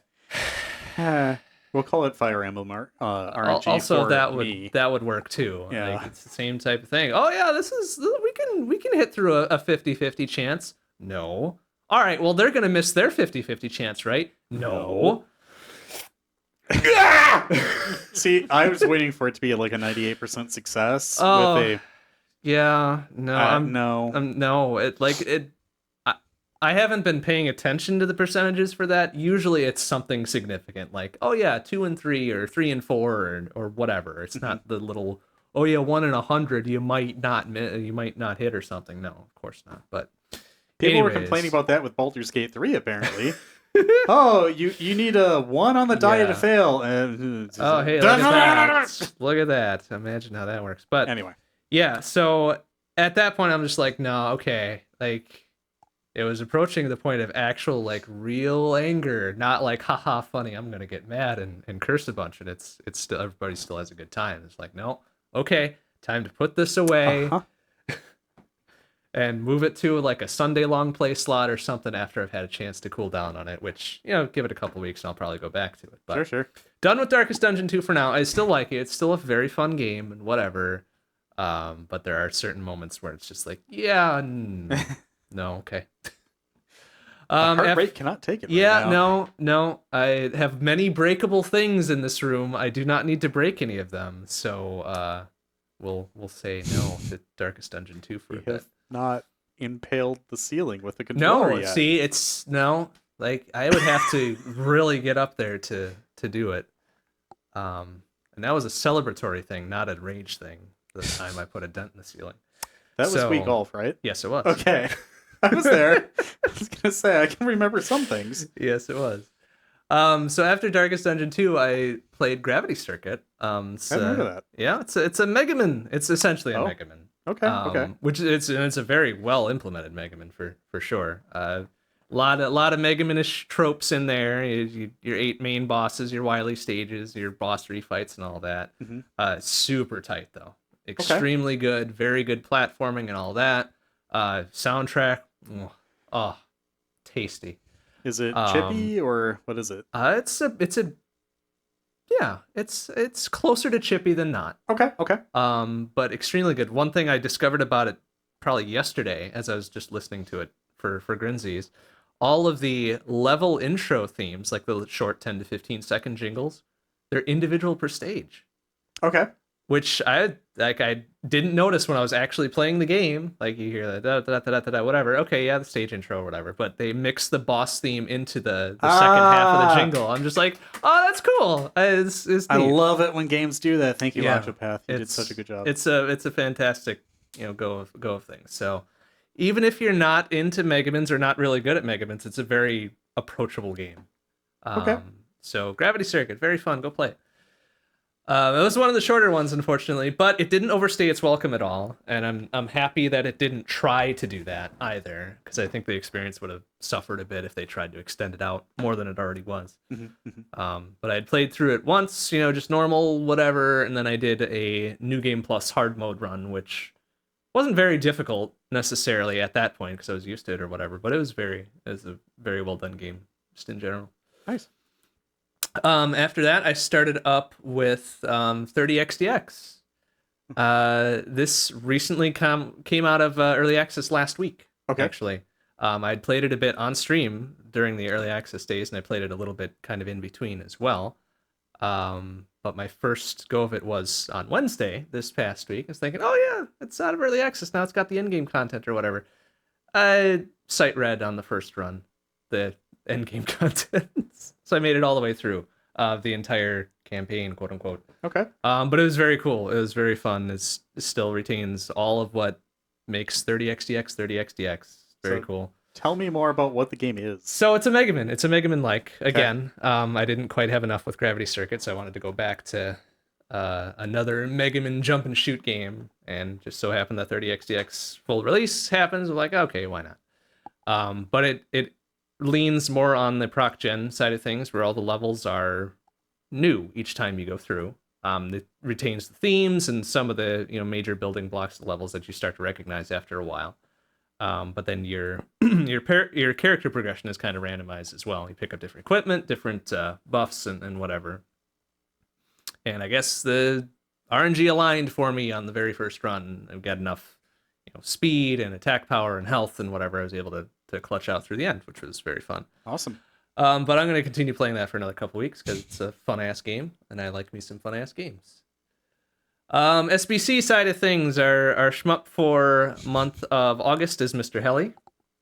This is kind of an older one, actually, and I first played this title on the Wii Virtual Console. Okay. And I sucked at it. It was terrible. The game itself wasn't terrible. I was terrible at it because it's very uninterested in letting you progress, as shmups of the mid-'80s era were. But it's interesting going back and playing it on the console, cough cough, that it was originally released upon. So got to stage 5, and even by the beginning of stage 2 it is uninterested in your success. So stage 5 was kind of a hooray, I did it, now I'm not going to play this anymore type game. But we got till end of August to finish up that one. I might play it one more time just for grins. Our SBC title for the new quarter for July, August, September is Sofstar. This is a pretty recent one, 2022, I believe. That's what I was watching last. Yes. Or 2 nights ago. 2 weeks ago. Yeah. No. What were you playing? Like yesterday? Yesterday, I was playing Border Down. Ah, okay. Gotcha. Yeah. Okay. So Sofstar 2022 PC release, one of the newer ones, but very well done. There's been some back and forth within SBC as a whole as to how to unlock some of the little secret bonuses thing, and nobody can quite figure it out just yet. I think Kenny did a little bit of research yesterday on how exactly the stage 1 bonuses work. We know we have a pretty high confidence in 2 of the 3. The last one is still kind of up in the air as far as what conditions have to occur to trigger it. Gotcha. And then the other quarterly, which you saw me playing last night, was Border Down. It's a Dreamcast shmup. Really? Yeah. Okay. That looked surprisingly high fidelity. Right? Yeah. So Dreamcast, kind of a weird system in general, but it was known for its various shmups too. And Border Down happens to be one of them. Me being a dumb idiot, of course, stage 1 syndrome. If I fuck up stage 1, the run is torpedoed. It doesn't matter. I'm not going to do it. Couldn't quite get where I needed to be last night, unfortunately. I got close a couple times to getting a new PB, but just couldn't do it. Shit. Stupid Border Down. Hate you. Other than that, long plays on Sundays. I'm playing a lot of Noida still. I've had RNG on my side for 3 of the past 4 weeks. Had some pretty good runs. I've gotten to the point where I've needed a map to figure out where to go because the runs have been lasting long enough that I need to know where's some new stuff I can go check out versus just going down and finishing the game.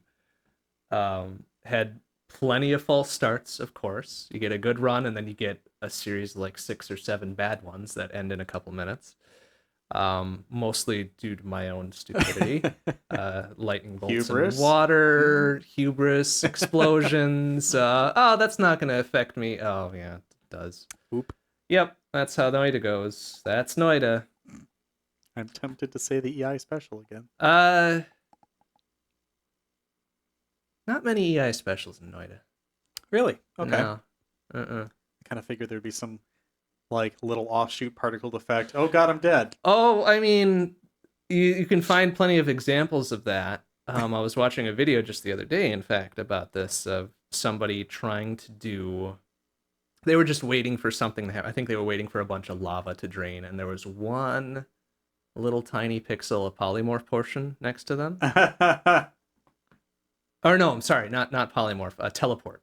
Teleport portion. Right. So there was lava. a lava lake above them, and it was draining down, slightly to their side or whatever, and they were just kind of waiting for it to go. And that one little tiny pixel of teleport hits them, shoves them into the lava lake, and they're dead. It's just like, okay, yep, that's Noida. Oh wow. Okay. Yeah, no, it's not great. It's not great when that stuff happens. It's very frustrating, but it is very funny seeing it happen to other people. So, outside of all the streaming stuff, I'm playing my fair share of Tears of the Kingdom. I've got all but 2 of the normal world regions mapped out. Got a very significant portion of the underground not even touched, and most of the sky not touched yet. But I think the next heart container I get will move on to the second row. I don't know, though. Okay. Many more than we have. I mean, went for the full 3-ish wheels of stamina first, right? And then you start sinking stuff in the hearts. At least that's the way I go, because I want to be able to climb shit all day, every day. Uh-huh. Yeah, I'm pretty sure I did one of the segments out of order.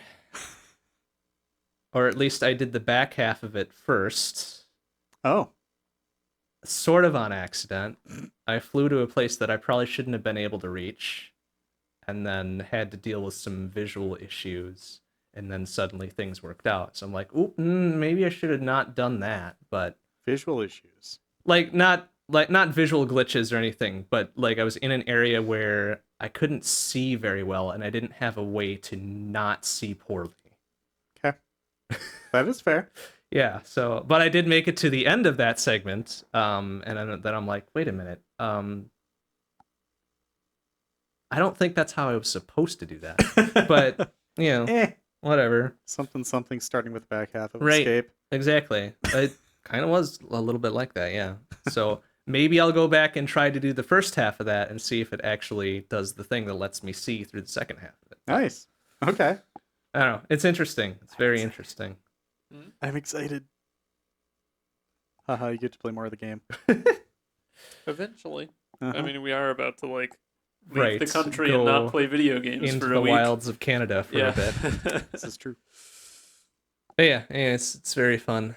I try not to overplay it for hours on end, because it still does take a bit of thought and a bit of doing to do all the things that you want to do. And I tend to go, oh, that's that over there. What's that over there? What's that over there? Yeah. What did I want to do? Oh, right, that thing. I didn't do it. That is a good one for that, yeah. I think that's it. Yeah, I've been playing a little bit of Doom 2 rando in between as well, randomly generated levels. Okay. Just for a little bit of fun, 10, 15 minutes to piss away. So I'm like, all right, boot it up, do a few levels, and shut it down. Good. What have you played, Vlad? Anything to regale us with here? Nothing too particularly exciting. Lately, I've been playing a lot of FTL because every so nice. often I just get in the mood to play a lot of FTL.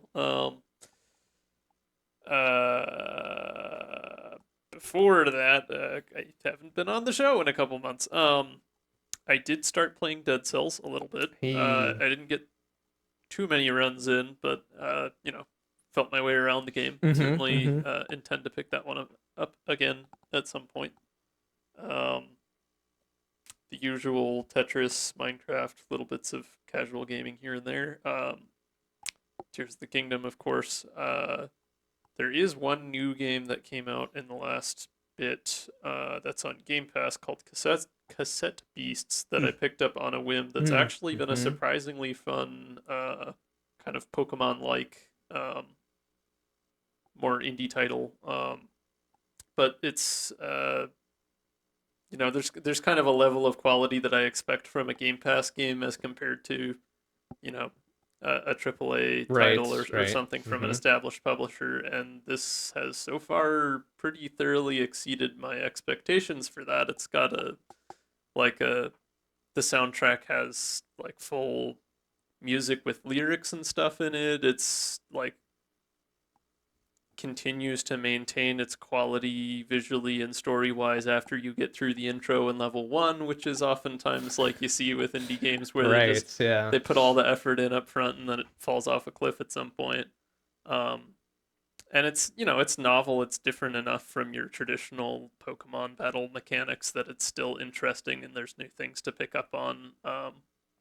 It's been fun so far, so I'd like to pick that one back up and play a little more sometime. It's been a bit since I touched it, but it does also have local co-op, and I'd like to see how well that works. I haven't tried it yet because there was a stupid bug on the Xbox with controller order. Oh. I don't know why Microsoft just... I really don't get why they just got rid of the simple 1 through 4 controller order. It's lit up on the controller, works very consistently that they had going with the Xbox 360. And then like now with Series X, it's like there is a controller order, but you don't get to know what it is, and some games behave with it and others don't. And it's just a pain in the ass. So figured that one out mostly, I think.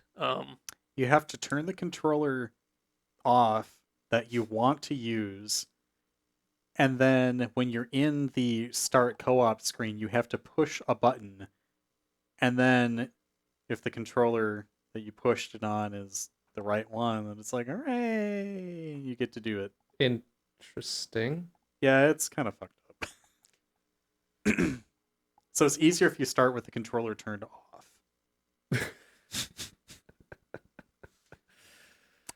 I see. Microsoft. Mm-hmm. Taking a page out of Nintendo's book for that one, I guess. Yeah. Wiimotes never again. Yeah, no. Tormod, you probably talked about it last month, but we also have been going through the whole soft modding the Switch thing and Yeah. having some fun with Yeah. those sorts of things. But We didn't really get any farther in the last month, but like now I allegedly have Switch games on my laptop, so they run very poorly.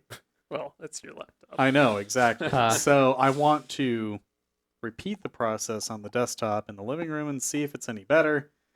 We were excited because of the Wolf Link mod, but apparently it's an armor mod, and that is very late game armor that it modifies. I see. Okay. So kind of a womp womp there. Well, they're working on an update to it, so we'll That's see. cool. But I want to play it in 4K 60. Yeah, I personally, it's been fun just thinking around with seeing what the original hardware on the Switch can do, because there's a lot of potential that was left untapped by Nintendo. So I'm interested in seeing how some of those games run overclocked. But Yep, Switch overclocking. It's a thing. Interesting. Mm-hmm. If you have a launch Switch, at least. I mean, do. it works on all of them that can be modded, even the later ones. It's just a matter of, can you do the easy software modification, or do you have to solder in and chip? Which, spoilers, this one can microsolder. I suppose that's true. I'll take the easy route of shorting out the pins on the Joy-Con connector. Yeah. Thank you. Which we bought a jig for, and that's been such a nice quality of life thing. You just slide it in the rail, and I remember seeing those. It's just like, they're like $2 on Amazon. incredible. It is just a piece of plastic with a piece of metal in it. It's very simple. Yes. But we will eventually get to the part where we actually launch an emulator on the desktop and see how well it goes. I remember being very thrilled with how FF15 aged gracefully with its performance in Windows. And part of that is probably graphics drivers getting better over the years too. So who knows? It's the only machine I got with an NVIDIA GPU now, which is kind of weird. But anyway, I mean, mine has one, but I guess. Yeah, but that's okay.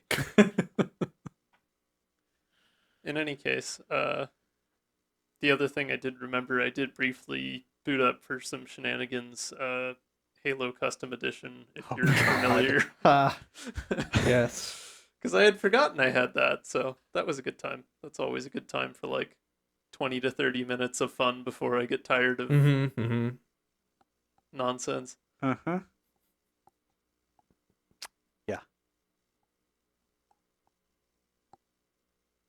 Hooray! Ta-da! Moving along. All right, well, before we get to our design then, let's head on over to Toonskis Part 2. Let's start with a remix from Command & Conquer Tiberian Sun, entitled Sentinel by Artificial Eye. Then a remix from Undertale, entitled Toriel's Pain by Charlie Adam. And then finally a remix from Rise of the Triad, entitled The Hunt Begins by Sinus.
All right. So what's the verdict? Is it good on mobile or? It loaded something. Oh, I mean that's a good start. I It's a haven't good pushed the start. button yet. But everything's readable. It's not like off the side or. Not too much. All right. Very good. Well, we're coming up to design here, so now we get to roll the dice, see what we were working with, and try to make a game out of all of it. Right? Uh-huh. So, Oh, as dear. is tradition, we cannot choose the first page load idea or limitations, I guess. We have the ability to go up to 3 rolls. We cannot return to previous rolls, and we're stuck with whatever we get on roll 3. Mm-hmm. If we get that far, If we get that far. We typically get that far. which by and large, yeah, I think we've been going to roll 3 It and then 50-50 on whether we regret that choice, I think, honestly. We managed to make some true shit sometimes. It's Oh, great. yeah. All right, well, So what can we not do from the load here? so each one of these rolls will have a maximum of 2 each of genre, rule, setting, and theme. The one that we got on page load has 1 each. The genre is top-down shooter. The rule is limited visibility. The setting is zombie. And the theme is man against the world. It basically writes itself. Oh, it really does. That But we can't sounds use it. Like I know. 3 different Flash games that I played in the 2000s. Yeah. I mean, there's only so much you could have done with Flash back then, so, you know. I honestly, I kind of miss that as a genre because it was just, so many like low effort, but Oh, like, right, yeah. some of them were genuinely great games. I don't know. Anyway, Yeah, It's I fine. mean, I miss those two, kind of, but then, Flash turned into Flash, and yeah, then... yeah. And then Adobe, and then Oh God. Yep, and then Womp. Macromedia, I kind of miss you. Anyhow, all right, we ready to push the button? Yeah, let's see. It's our first set of things that we're probably not going to take it. Wow, this is a thing. Huh. We're not gonna take Okay, so we have 2 genres, 1 rule, setting, and theme. it. Okay. Our 2 genres are third-person shooter and rhythm. Oh, okay. The rule is keep it alive. The setting is mafia. And the theme is battle of wits. That's a hodgepodge. Uh-huh. Hmm. I was pretty down with a third-person shooter rhythm game, Yeah. but then everything else just kind of Yeah, didn't. I was kind of on board until the Battle of Wits part, honestly. That one kind Yeah. of throws everything else off. Yeah, you could make an interesting zany mafia rhythm shooter game. Splatoon without the kids. Trivial Pursuit, but as a third-person shooter. That is fair. Is it reasonable to assume that I'm pushing the button? I think you're going to be pushing that button Yeah. again. Yeah. All right, roll number 2. Again, 2 genres, 1 each of rule, setting, and theme. Huh. All right. Yeah, they have definitely added some new things More to the pool stuff here. in there. Okay, that's cool. All right, so the first genre is hidden object, All right. and the second is shoot 'em up. Oh no, poor Waldo. The rule is 1 HP. Okay. Setting is fairy tale, Oh. and the theme is pursuit. Oh. So this feels like Candyland gone wrong.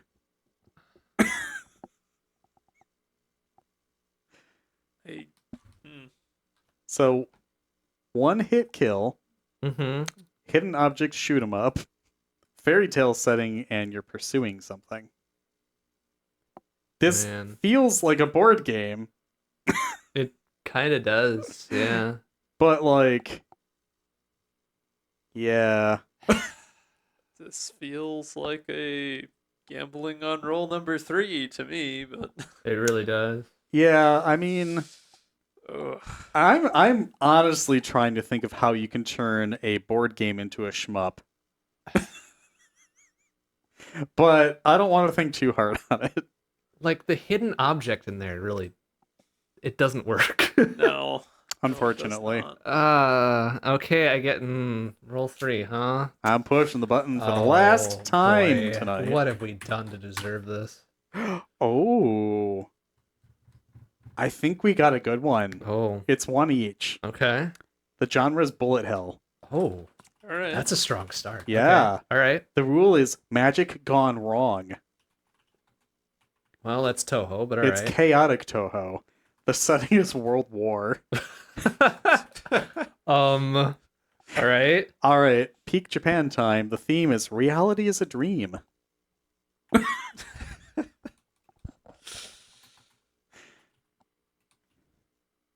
So, that's what we get. Okay. Hmm.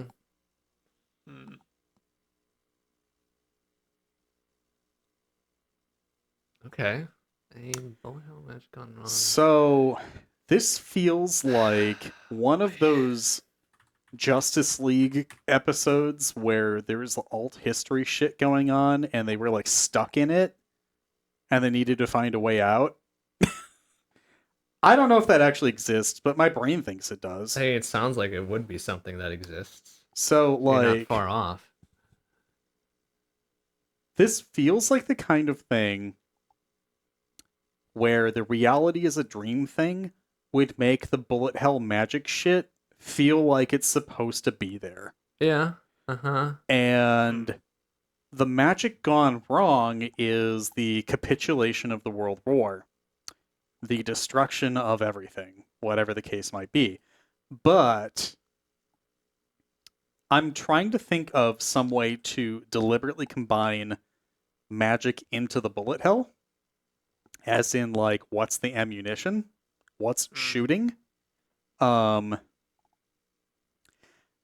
Oh, fuck. I actually See- thought of something real interesting. The direction that my mind went with it was that the magic gone wrong part is related to the reality is a dream part, and so it's, going like an Inception kind of direction where you're like trapped within like a dream state reality or something, where like that is what causes you to be in this predicament that establishes itself as the narrative for the game. But I have to say something. Hmm. Tom, are we on the same wavelength right now? You thinking what I'm thinking? huh? Because Help us out here. What Okay. Okay, so hear me out.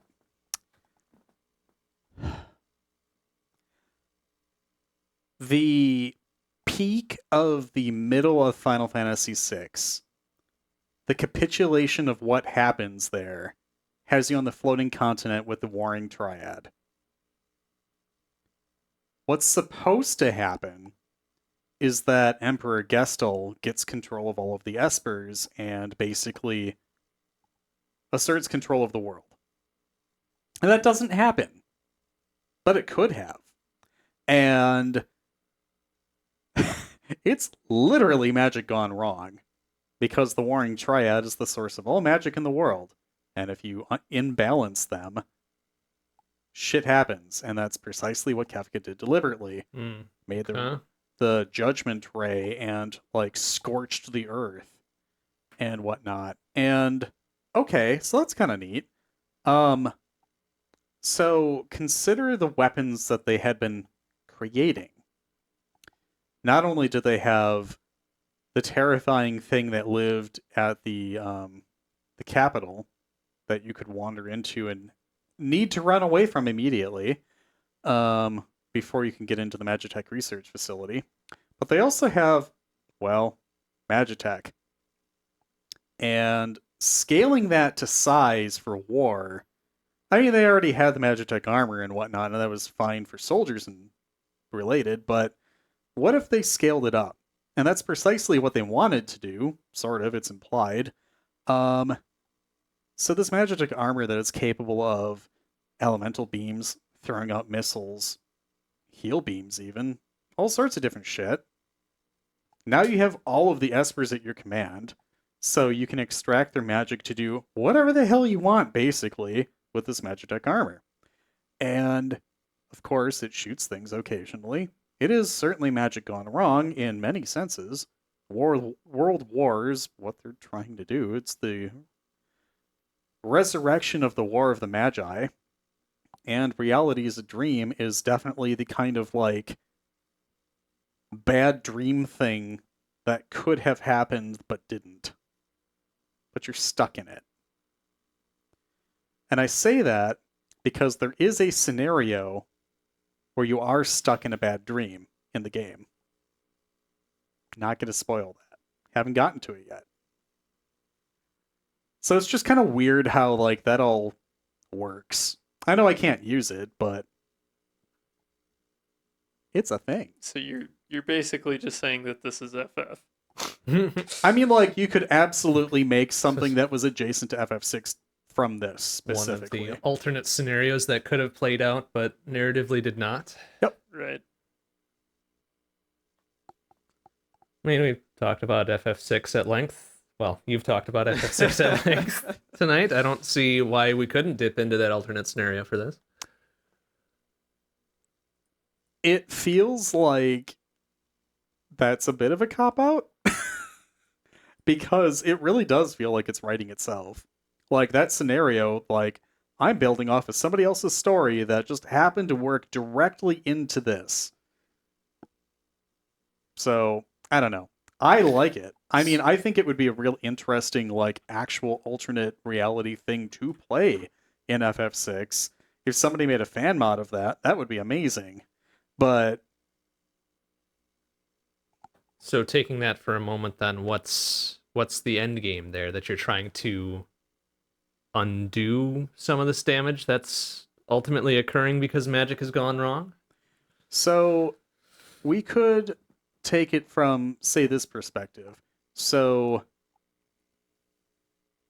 Gestalt somehow maintains control of the Warring Triad. I don't know what's going to go on with Kefka. Hopefully he gets shoved off into the void. Fucker. So in the event that that happens, that could actually be Gestalt's goal, is to use the Warring Triad to effectively lock people into a reality that doesn't exist, or could, or change the reality to make that happen, because realistically they are powerful enough to do that. And turn it into persistent, unending War of the Magi. So basically, the intent of the War of the Magi was to steal as much power from Espers as possible and turn them into human weapons. So they were separate things at one point. They did procreate and have hybrid children, I suppose, which is kind of the beginning of FF6. But I'm trying to think. So the bullet hell, realistically, magic weapons. Like, it doesn't necessarily have to be Magitech, but with them being able to scale up their weapon production in Vector and whatnot, and just turning out as much cursed shit as possible, they can make any number of things do any number of effects. It would be ridiculously oppressive. Magic gone wrong. Like, the whole point of the beginning of FF6 is it is the world of balance. Literally, the balance between the Warring Triad. If you take the balance away, it causes chaos and destruction, and lo and behold, anyway. So Magic Gone Wrong is abusing the power of the Warring Triad somehow. So we saw in the game that there were two ways to make tremendous magical things happen.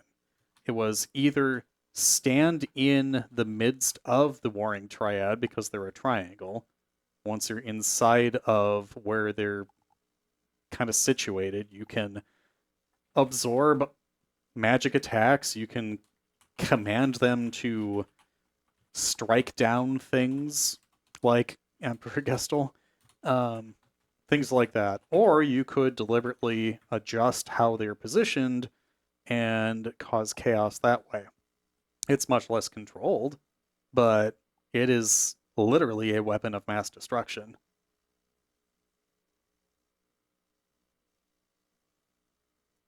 So, I mean, there's all sorts of ways that you can lean on that. Huh.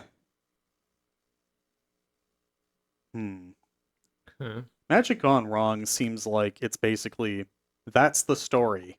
I mean, that's the cause of, well, the other three things, right? Realistically. Oh shit, magic is out of control. It's creating this war and it's warping reality, and oh, there's a bunch of stuff you gotta avoid. Okay. I mean, the reality is a dream thing. Like, again, not spoiling, but it's kind of canon in the game. So, World War, definitely canon in the game. Bullet Hell, that's the part that's different. So,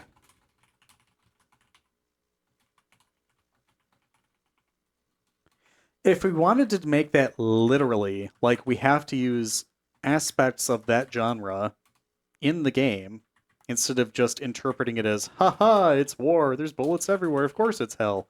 The easiest thing I can think of is we're making a shmup. Sort of.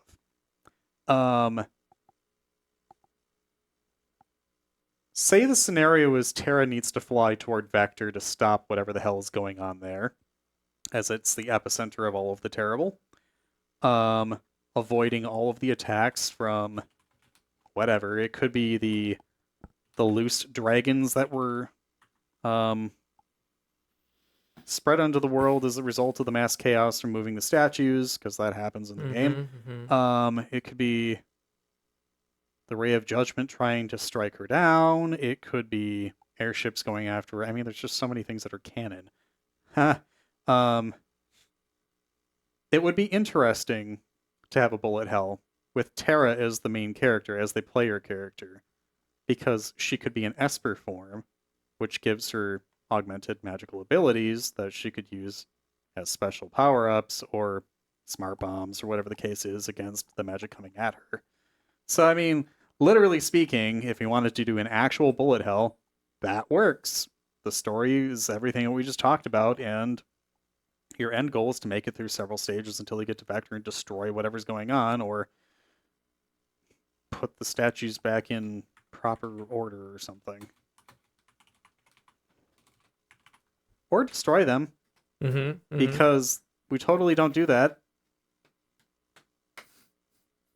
No, of course not. No. So, yeah. Okay. That's one idea. That is absolutely playing on a lot of elements that were built up by everything going on in FF6 already. But in terms of it being an alternate reality, that's pretty good. It's not original content, though, so I'm not really sure how to feel about it. It's a fan game. I mean, I'm fine with fan games. Like, that's how some indies got started. Right. This is definitely precedent to it. Yeah. I mean, like, if anybody actually made a story mod for FF6 like this, that would be tight as shit. If you were going to make a fan game of any game, your favorite game is probably the game to do it I with. mean, that would track. Okay. A little small aside. Sometime back in the Windows 9X days, I downloaded something that was FF6, and it was something that like loaded in DOS mode, and it was not an emulator, I don't think. I think it was an actual executable. Okay. And it had this like weird World of Ruin story that wasn't the World of Ruin. Like, it wasn't the actual story of the game. I have no idea what that was. I didn't play too much of it, I don't think. But, like, something was there. I would love to know what the hell that was. maybe go back to it at some point, but it was just really interesting. It used all Yeah. of the same sprite sets and everything. Doesn't sound familiar, whatever it was. Yeah, it was definitely a But fan okay. thing. But- Interesting. Just reminded me of that. But yeah, if I really wanted to like make it we're sticking to the bullet hell thing and not really like super getting into like all of the story implications and actually having the same kind of gameplay as the normal game. Terra, Esper form, vertical shmup. It's like it just slots in so Mhm, well. mhm. I mean, vertical shmup I can get into. Like the idea of bullet hells essentially being shmups is pretty well established. Mhm. Whether it's a manic shooter or blah blah blah blah blah. Oh no, Um, it's FF6 the Jamestown. I mean, Mm. yeah, kind of a little bit. Alternate history with magic. Yeah. Yeah. Uh-huh. Jamestown, good game. That's a very good game. That does mean you need a banger soundtrack to Yeah. go along with. Uh-huh. You can't go short on that Yeah, one. I know a few folks that'd probably be good for that. Too. Something Francisco said. Yeah, I mean that's the front runner right there. Uh-huh. Yep. I never did get to listen to the enhanced game soundtrack. I need to pester him again about that. Be like, hey man, you want some money? I'll give you some money. Sorry, I just thought of Sunset Riders. Marry me with my money. But it's Barry. I know, it sounds like Okay. Mary. That's bury me with My my money. Anyway. All right, so mechanistically then, so I'm not 100% up on FF6 or whatever, but the triad or whatever, is it literally 3 different forces going at it? 3. Okay. Okay, so they warred at one point and caused so much chaos and destruction that they eventually realized that, hey, if we don't stop this, shit's not coming back. So they turned themselves into statues and deliberately put them at a ratio between each other where they weren't overpowering one another. I see. Okay. So they were literally in balance. Mm-hmm. The world of balance. Yeah. So, mechanistically speaking, Terra being the very obvious character for this, in the game, she has a cooldown timer, except for very specific scenarios. But you have to use the morph command in order to basically turn her into this hybrid Esper human thing. Of course, which, as an Esper, she has augmented magical abilities. So, Terra can't normally fly. You could actually employ the use of the airship and have her stand on the airship and do shit, and have her transform and fly off on her own, or you could just have her be an Esper form all the time.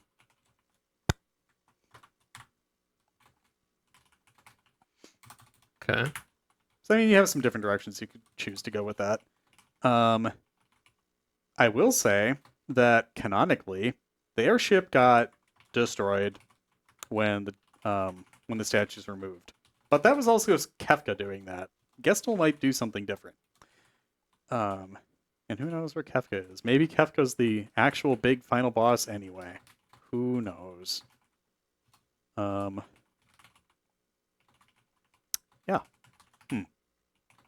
I like it. Okay. Okay. I was thinking in terms of stage progression as well. I mean, we could pick 3 or 4 or 5 or whatever main paths, and depending on which path you choose to tackle first, second, third, etc., the magic that you break or seal away or destroy or whatever affects the remaining paths as far as how the stages are laid out, which enemies are there, That's true. which patterns are there. And then as more are sealed away or destroyed, things get a little weirder. Yep. Reality starts, well, the reality is the dream starts to fall away, and then eventually you're restoring everything back to real reality or whatever. Yeah. Huh. So, Borderfall? Border down. Border down. My guess as to how that works mechanically is that you have to hit score goals in order to be able to choose the path you take on the next round. Like, if you get a really low score, you have to choose the red route. Sort of. Okay. So how it works primarily is that when you start, you can pick between green, yellow, and red. Okay. You start at green, you have 3 lives. 3 lives. Start at yellow, you have 2 lives. You start at red, you get 1 life. But each path is progressively more difficult, and then each path has more scoring potential to it. If you meet a certain score target by the end of the stage, you can pick which level you want to start at the next stage. Okay. But if you don't meet that score target, you stay at the particular path that you're on. Okay. That's about it, I think. So, like, that, at least through stage 2. the idea of branching paths reminded me both of that and fucking Star Fox. Yeah, I was thinking of Star gonna Fox. say, Actually, Star Fox is what came to mind. Yeah, okay. I wanted to mention the game from last night because it kind of looked like there was some Mhm, ability to mhm. choose. I just which- wanted to stay away from just like a normal 6 stages, 7 stages, and you're done type thing. Oh, absolutely. So I like the ability to vary your paths a little bit. Yep. I like it. I'm not really sure, like... Okay, that's not true. The game... It gives you a very, very obvious choice between 3 different paths at the very beginning of the game. Of course, you have to do all of them eventually, right? but... Yeah. Yeah, I always start with South Figaro and Locke's story. Okay, I guess it's built into the game. Oh, that would be funny. Well, you can't. How would you employ this? So traditionally in the game, when it comes to this point where you have to make a decision, that's when you meet Mog for the second time, and you have to walk Mog around to deliberately talk to the NPC or the character that you want to start that scenario for. Mm-hmm. So how could we emulate that? Obviously, this is a shmup. You can't do the same thing, but I don't know. Why not? Like you have that little hub before you choose your paths. That's true. Or on talk, get the narrative bits from, oh, hey, you just sealed away a blah, blah, blah. Now all the rest are going blah, blah, blah. Which one do you want to tackle next? And That might be an opportunity to spend score points that you earn on upgrades, whatever, Mhm, mhm. abilities. Or change your loadout or whatever it happens to be. Oh, at that you point. could change your character equipment. Mm-hmm. There you go. Easy. Love it. You can learn more magic. Equip espers. Oh, that could actually be a thing. You could... Oh, that's a story thing. You could be recovering espers from the Empire. Recovering magicite, I guess, because they Okay, would have killed them yeah. all. But something. Okay. Actually, that would be really interesting. So if you had that as hidden stage goals, like some of them are pretty obvious and on the path, and getting the bare minimum lets you progress the story, but like getting more magicite really benefits you in terms of your own abilities. Yeah, I like it. That's cool. Okay.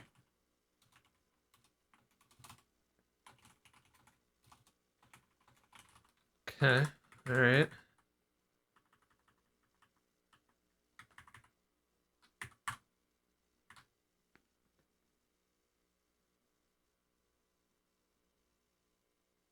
Inventory I just kind of did that. That's fine. collect shit and then equip yourself before you start on the next main path. Yeah, I mean, you can literally just have shops. Mm-hmm. Mm-hmm. I mean, What I really liked out of a game that's not even the same genre, I forget if this was in F-Zero X or if it started in F-Zero GX, you could always pick between acceleration and top speed. You had that little graph you could move side to side. That's kind of what I envision a bit on some of the aspects of your player, character, whoever Sure. it happens to be. Huh. That would make trying to Oh. balance things out a little bit tougher, but it might be more interesting. the magicite you recover can be your smart bombs. Mm. Because they can use their Esper attacks. It's one and done, but... Well, I mean... So In the you, game, you would be calling that magicite shards, but these are specific espers, though, instead of just being a random thing. so you would equip one before going into whatever, and then that's your consumable screen clear. Well, not even screen clear necessarily. You could have different formations for all of this to really go and lean into the shmup side of things. You could, in addition to equipment like armor and whatnot, you could purchase magicite shards, which would probably be better at being a smart bomb. With the magicite itself, you could equip it, and it would give you certain stat bonuses. Or give you the ability to use that Esper's magic, because that's what it does in the game.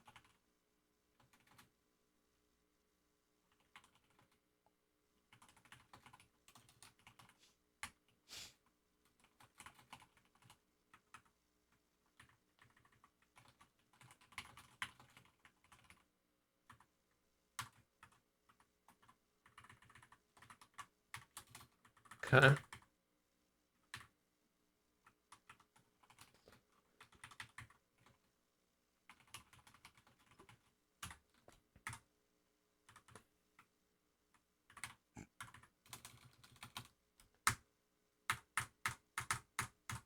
That's pretty full Yeah, for both mechanics and, I mean, narrative. If you want to lean into the FF6 narrative, easy way to apply it, right? yeah. I mean, Yep. And you can apply any other narrative to it, really. The rest we always have problems with, I think, just because sometimes it doesn't make sense to really go into detail about graphic style, audio style, point of view. We said vertical shmup because those Mhm. are fun. Yep. And what did I miss? Oh, input method. Anything could work there, I think. So I'm fine leaving them as dashes. Does I don't sound really care. like you've oriented it towards being single player, right? Or I one or mean, two I player, mean, maybe? a Yeah, lot of shmups and bullet hells do 2-player sure. side by side sometimes. I mean, Jamestown did 4-player, which is wild and crazy, but Fun. it was fun. Okay, so I can see.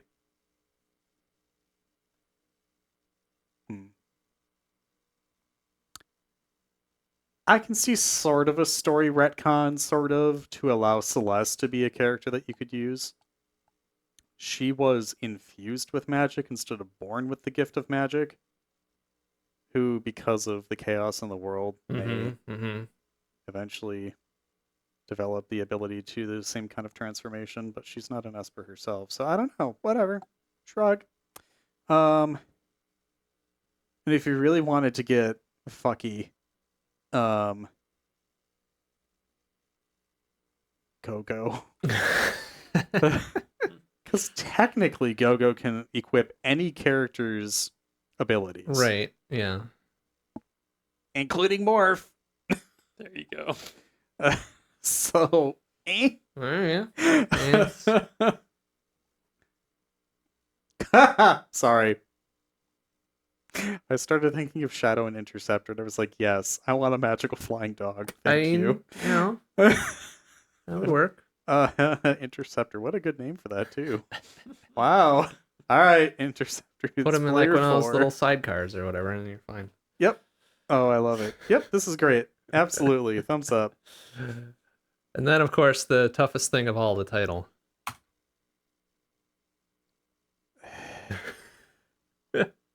It's really hard not just be like, World of Ruin. LOL. That is very lazy. Yeah, yeah, it is.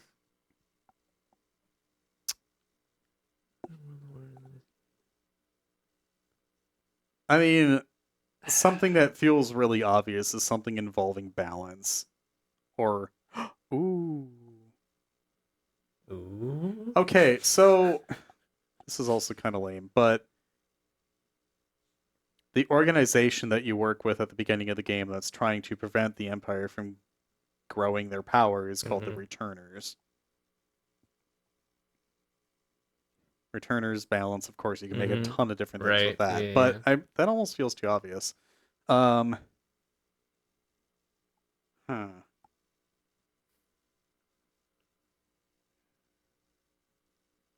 We're trying to unwarp reality, right?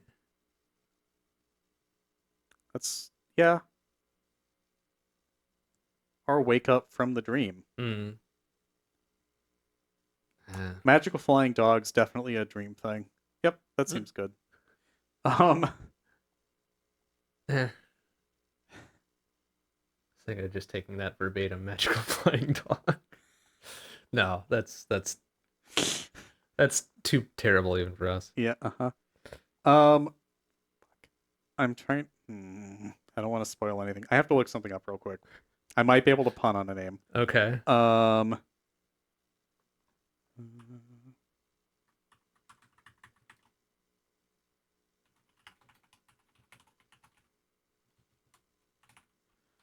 Let's see what the good old internet has to say. Oh, right, of course. Right. FF14 has made all sorts of things. Wait, what the hell is this game? Oh, that is the actual. Okay. Huh. The location name for this thing is called the Dreamscape. Woo! But I mean, Okay. like, I'm trying to look for the boss.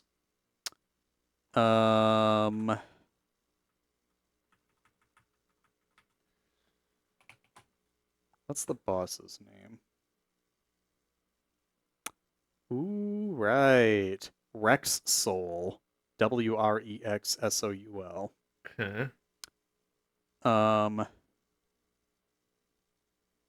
So defeating Rex Soul releases this character from the unending nightmare. So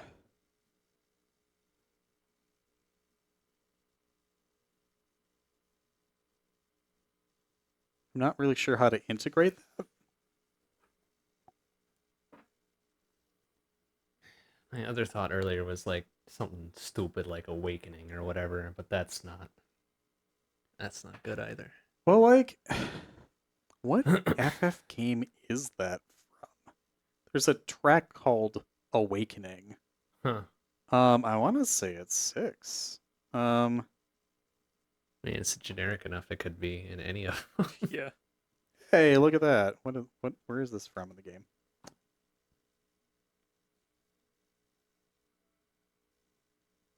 Yeah, okay. I mean, that's interesting. That's the song that plays. Is that one of the earlier songs? Yeah. It's like the sad version of Terra's theme. Ah, okay, yeah. Actually, wow, that's topical. Huh.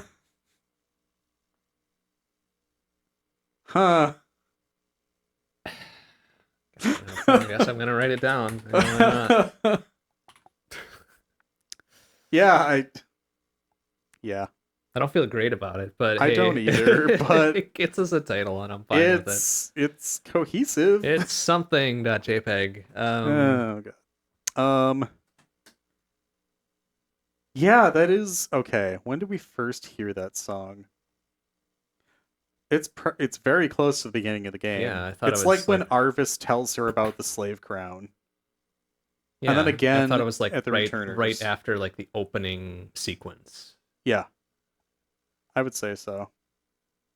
And then again at the Returners because like everything is sad and she needs to make a difficult decision. She Right, doesn't want to right. get involved in the war, etc. Yeah. It's there. Okay, well, Cool. yeah, I'm good enough with it. Ship it. It's fine. Like the game itself is strong enough that I don't care about phoning in the title a bit. Yeah. It's Project Awakening. Don't worry about Joke. it. Sure. I still can't believe they actually just called it Triangle Strategy. Yeah. Is that really what the Yeah. final name? Oh my god, really? Okay, so Project Octopath Like, turned into that Octopath turned into Traveler. Octopath Traveler, Okay, right? but then, like- Sure, then fine. Project Triangle Strategy just stayed Triangle Strategy. Like, come Octopath on. is at least like, you made a portmanteau and it's like it kind of flows nicely. Right, It's its own yeah. thing. It's not just two random generic English words that describe the gameplay format. Which that So Of course, reminded me of the Eightfold Path, which is right. Hinduism? Or is it Buddhism? I think it's Buddhism. It's one of the two. I don't know. I'm not up on my It's my okay. belief systems of that nature. So That is fair. It's something I learned many, many years ago. right. Yeah. But I don't know. Anyway, But okay, Awakening 2026. that's ambitious. It is. Eh. All right. Well, you better get comfy using sprites.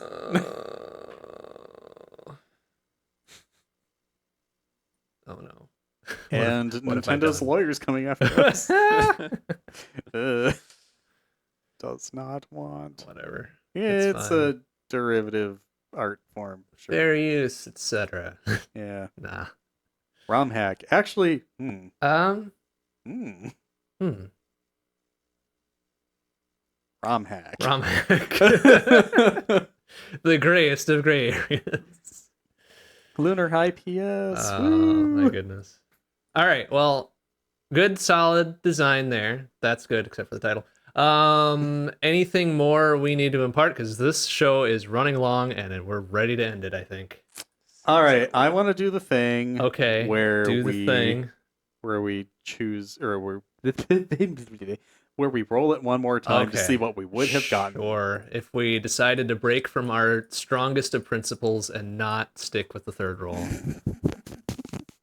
Look, we have yet to break that. Even that one time when we really should have. Yeah. Mm, Was it only one time? It was only one time that it was really strong not to do it. Yeah. The rest we made work. Uh-oh. so Well, this okay. is one each. Cooking. Choose a path. Space opera. Okay. Rich versus poor. Okay. I Yeah. can actually think of some concepts for that. All right. Yeah. Hmm. Yeah. Space operas though. Like, I mean, that's fine. they're popular. Thanks, Halo. Mass Effect. That too. I don't know if Halo would Yeah, qualify Halo's as not really a a space opera. Opera. so I much. mean, it kind of feels like one to me, but anyway, that's fine. Yeah. Mass Effect certainly. Mass is. Effect is Yeah. at 100%. Spopera. But yes, we made a thing. We did make a thing, and we talked about news, and we waxed about what we played, and all right, all in all, a successful insert credits was had by all. So with that, thank you once again for watching and/or listening, everybody. I'm Mr. Bond, I'm Tormod. And I'm Vlad. and we'll leave you with our typical closing track, a remix from Mario Kart Wii entitled "Wind in Your Hair" by Overclocked University. Good night, everybody. Ciao.